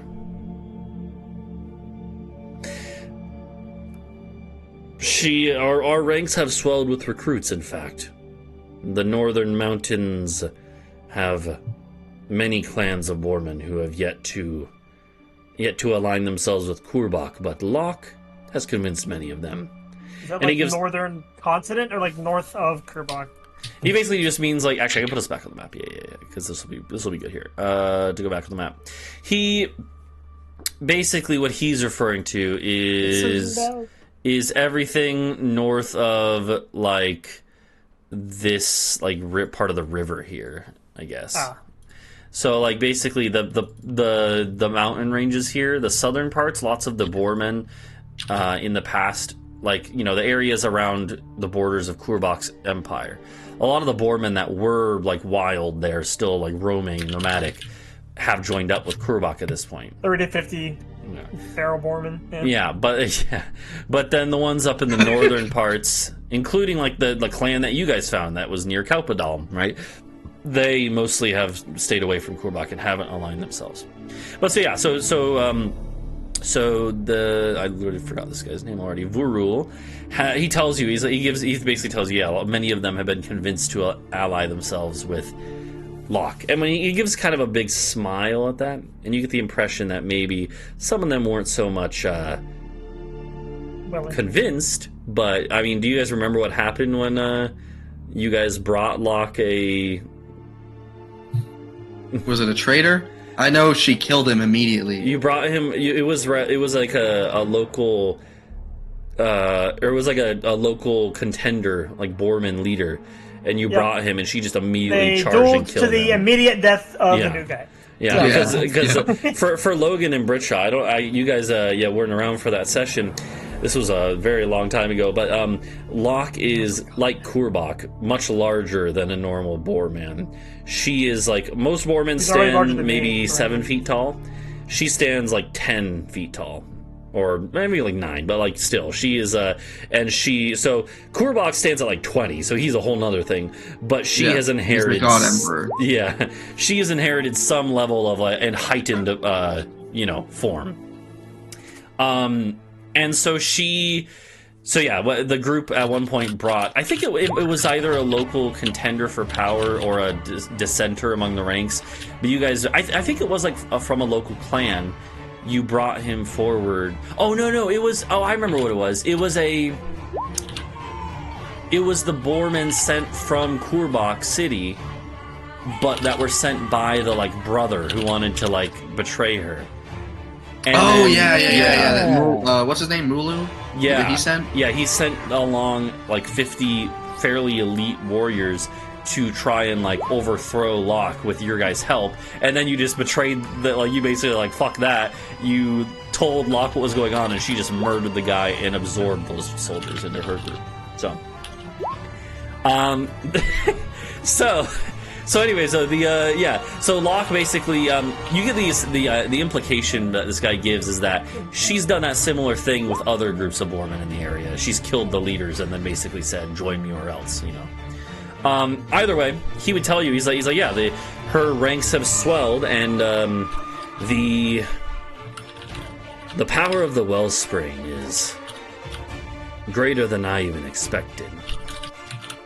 And with this, he kind of reaches into his bag, like a sack that he brought along with him, a traveling bag, and he pulls out like a scabbard that's wrapped in cloth, puts it on the table in front of you guys.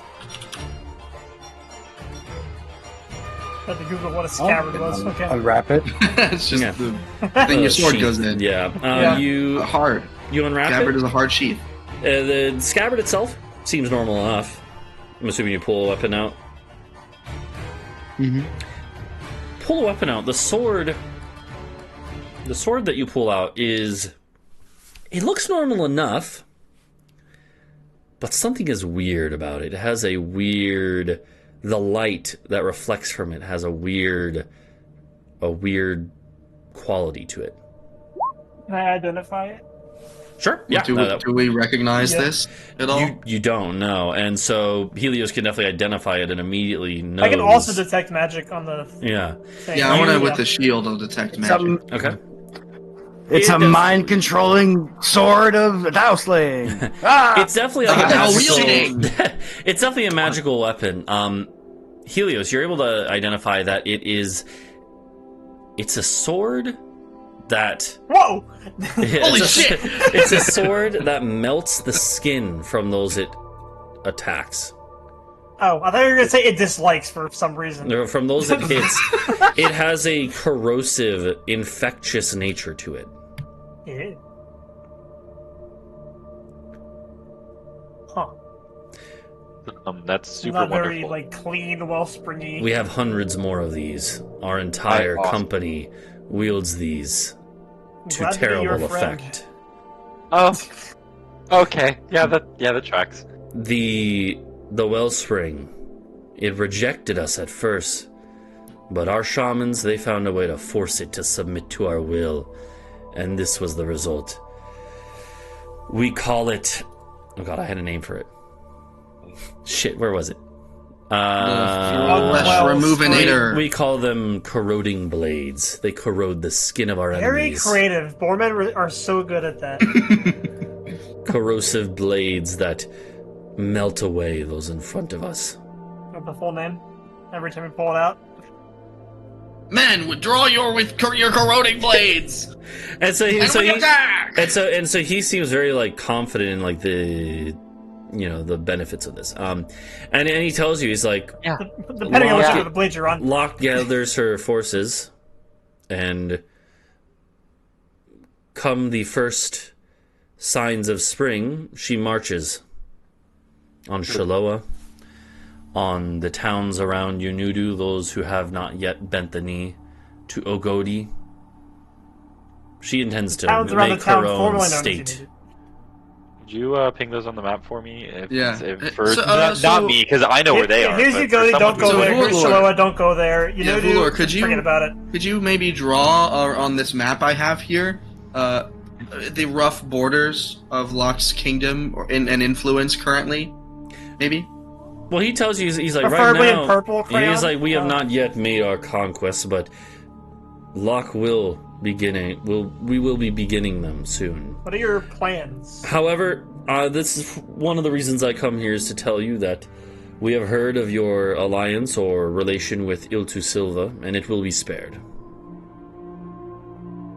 Oh, that's gracious That's of you. wonderful. Yeah, that's actually that's a good point. How Hold on, I think we haven't talked with Korbach about this. So they're gonna take like this, but then it's gonna be like this. Yeah, I'm thinking like what are our borders going to look like? I mean, before we eventually overcome them, that is. Of course. Since Well, we'll it's do simple, that. Adau. Yeah. Here's the I want to answer. fight You'll zoom corroding out of the blades. map. That sounds great. I totally want to fight against someone with a corroding blade. Corroding blade. We have. What's You going on? Sorry, what'd you say? Sorry, I making would. plans to take over the world. Yeah. But we haven't talked. We never talked with Korbach about like we didn't talk with him about establishing a state. He didn't know. Like what are our borders gonna look like with him? Oh, I mean, I assume he's gonna just be like, oh, you're my vassal. Duh. Like what We're else? gonna get some weird Stellaris shit where it's gonna be like this. Yeah. Yeah, no, like what I'm thinking is, so we will inevitably, because they are slaving scum and have demonstrated that as a bargaining chip they would slaughter 100 women and children just because. We will take over the Vargoon Empire, so our borders will be kind of like this. But then where do we go from here? Because Korbach is gonna want like this stuff. Like all this, and Locke is gonna be on this side of the river. So We can get some beachfront property, hang out in Maryland, Virginia. yeah, right. I'm honestly let's go to DC, but like for Yeah. real, you know what happens after that? Are we gonna Well, also I- take the other Dwarven kingdom and be a mountainous kingdom with mines and stuff? Yeah, I mean, I think that's a pretty good place to start, but I think the most important thing is to, get them to fight each other. Yeah. Well, The Locke is problem with loyal. that is here's the Oh, first well, one, shit. here's the Never mind. second one, and then here's the road between them. Wait a second. Hey. Uh, Yeah. But yeah, Korbach and the Well, Dragon no. Elves are at war, and they are like I think the Dragon Elves, if they were to bring their full might to bear on this continent, they would win, but they aren't doing that because they have their own empire to worry about, and they rule by fear. Like all these lizard men who live down here, they're basically like slaves. The ones that aren't are second-class citizens in the Dragon Elf Empire. No, it's actually entirely correct. Yeah, so we have to fix that. Also, Talvo's boys are down there. Honestly, we could probably like scry them and do a surgical insertion with teleport if we wanted to, and then we don't have to worry about it so pressingly. But like eventually, we've got to fight legions of dragon elves and legions of Boarmen if we want to end slavery, you know? Yeah. I feel like that's a problem to think more about down the road once we have an actual like useful amount of information to come up with a solution there. Because we don't know what our current state is going to look like. We don't know what her current state is going to look like. Well, I mean... Oh, hey, so Vular, do you think you could also potentially spare Floria? Because that's where I'm from, and I know a bunch of people there. At least until later, when we sort it out. He would look at you and he'd say, Floria was one of our prime targets. I can talk to her. It is a key strategic location. Oh. How about we... So I can, vouch for their leadership. Maybe we can agree to some sort of vassalage agreement between you and them, which we mediate. He nods. I know we're kind of on the other side, but, He nods and he says, regardless, I don't think we will be attacking them anytime soon. Shaloa will probably give us some trouble for some time. Yeah, I'm Yeah, guessing that it's was going to fair. be... You guys can have fun. You can have fun with that one. And like Yeah. her father, Locke does not intend to simply pillage, as are kind of done in centuries past. She intends to rule. And rulership takes investment of time and money. She will not just be moving past Shaloa. She'll take her time to set up there before she moves on to the next target. Okay. But this brings me to the other reason why I am here. Our plans are set. We have our corrosive blades that we plan on using to the fullest of their abilities. But we have sent scouts far and wide, and there is something that I'm sure you have heard of. A storm giant, Anzor. Yeah, that guy. We have good reason to believe that he is approaching Iltusilva. We do too. And within a few weeks or months maximum, he will likely strike there. Oh no.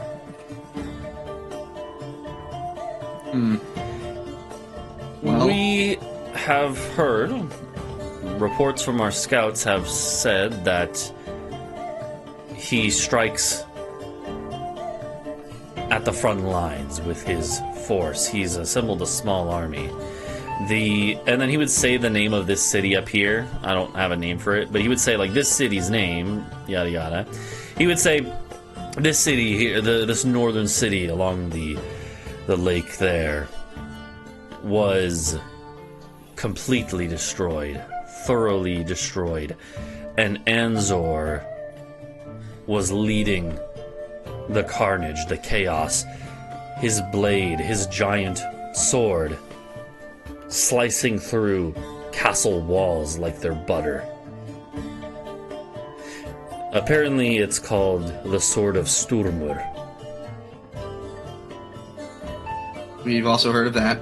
Blessed by their infidel gods.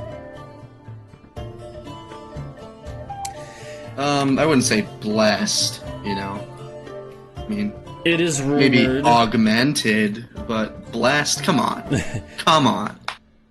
Locke believes You that... wouldn't happen to know of any legendary figures with like a magical rapier or anything, would you? so he continues like, Locke, Have the hat for a day. Locke has reason to believe, and I don't doubt her, that this blade is in fact the legendary blade that Anzor claims it to be. And this blade, if it is that, and Anzor truly did claim it from whatever godforsaken hole he found it in, it is a weapon that is rumored to have the ability to pierce the veil of godhood. Okay. Yeah, so you want us to help you kill him? We were already on board with that. Yeah. Well, a bit more than that.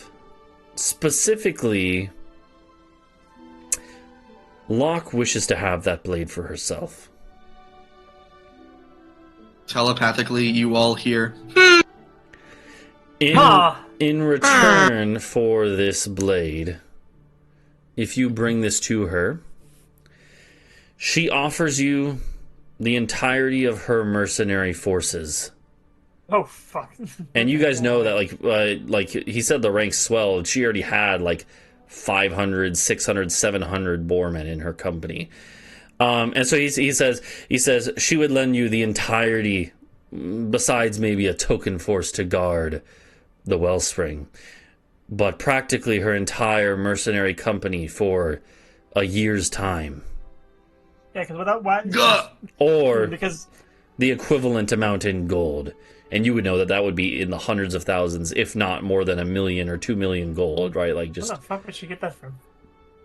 Probably a city that she would a conquer. lot of places. Yeah, it's some random location where this That is sword may crazy, happen to though. play. Regardless, yeah. So and he kind of lets this sink in. Like, do any of your characters have any like visible reaction to this? Adau is kind of shocked. Let's find out. What would I roll for that?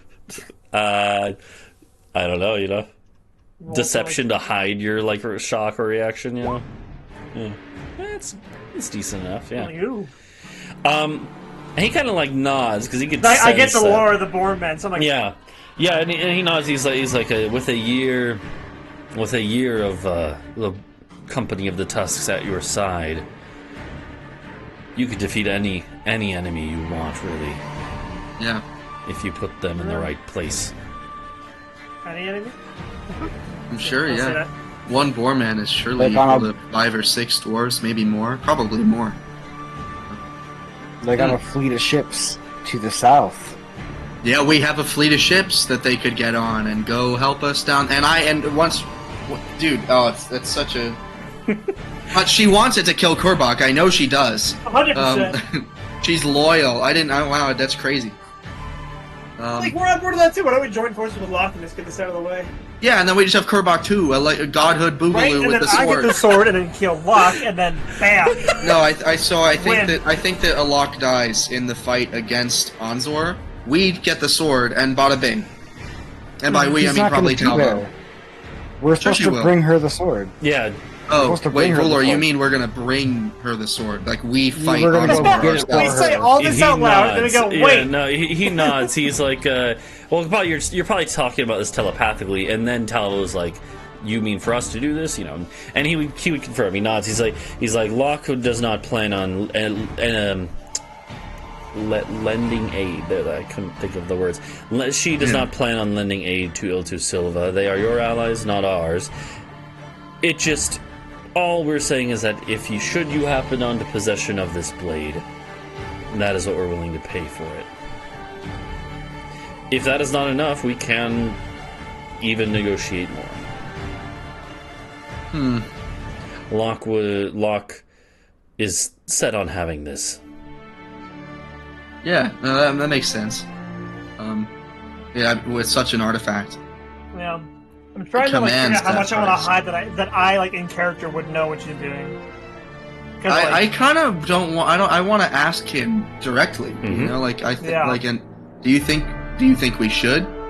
I Do feel you think like we should say, hey, I'm do thinking, you like, 'cause you kind said of understand Field Gods the where we don't have implications a- of this? yeah. He nods. He's like, I understand the implications. I would say,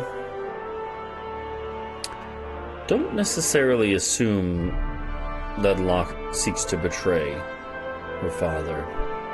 I do not have there are things she hides from me, but I trust her judgment, and I know that she intends to do what is best for Boarmen in her mind. Okay. Yeah, I guess there are other pantheons, other heretics outside, heathens even, Mhm. outside the barrier, and then you could use that on them once you get. Yeah, fair enough. Yeah. I like sending to it because I don't have telepathy by sending to Adau like a purple dragon. A Adau. god. There's a. Let me see. Vulor sees me get very anxious immediately. I did say out loud just now, oh, you could kill other gods outside the barrier, but then Helios says this to me, and I'm like, oh, shit. So I'm just sorry, I'm just big fan of the pantheons outside that I totally know about. I actually don't know. Maybe the Talvo's probably Dryad. told you a Yeah, little Talvo's bit, told us the story. Yeah. Yeah. Well, okay. This is a problem for another day. Well, we will defend Il to Silva, happen and we will tomorrow. gain possession of that sword.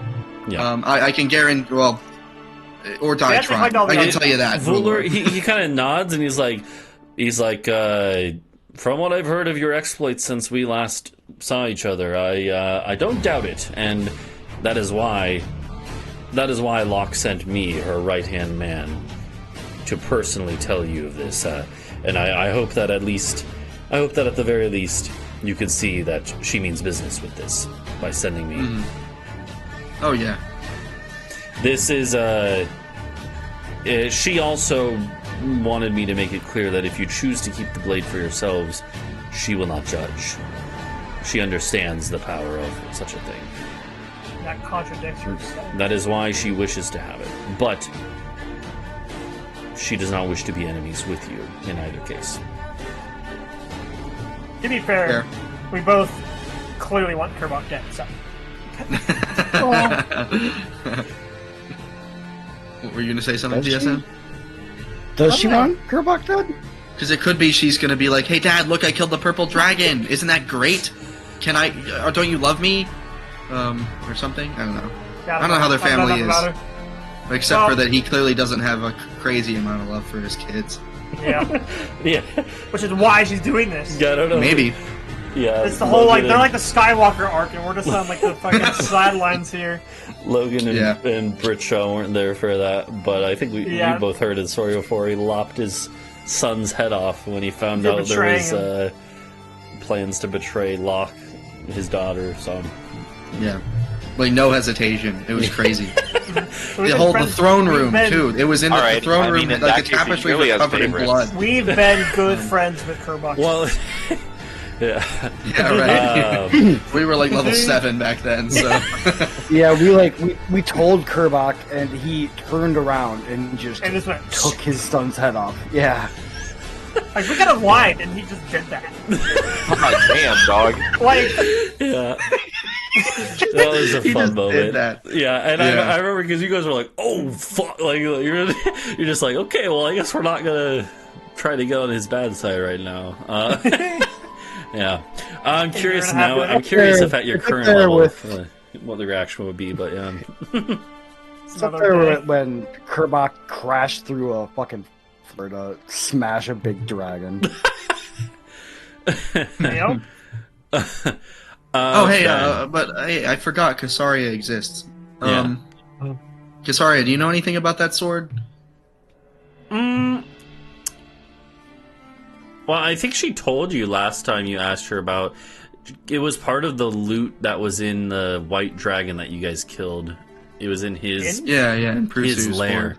Yeah, Yeah. it was one of the things he held, and she basically, I think, she basically Forgot say about like I don't know how in the hell that upstart would have gotten a hold of something like that, but she would say that like she knows that blade was supposedly on this continent somewhere. So What, do you remember what its original purpose was for? Like, why- Yeah, because you were gods back in the day. she tells you that she believes she tells you that she wouldn't know a ton because it was like.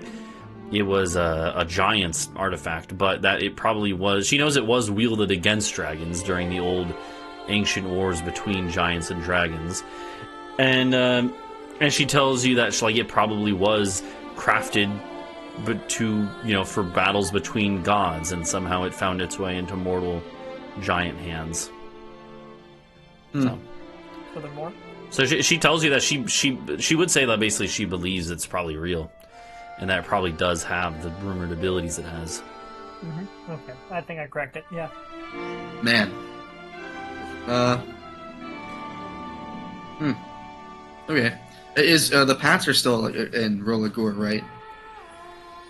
Or did they pack up and go? The what? Sorry. The The Pats. The Pats. Pats. Pats. Yeah. They would still be there. Yeah. Okay, swag.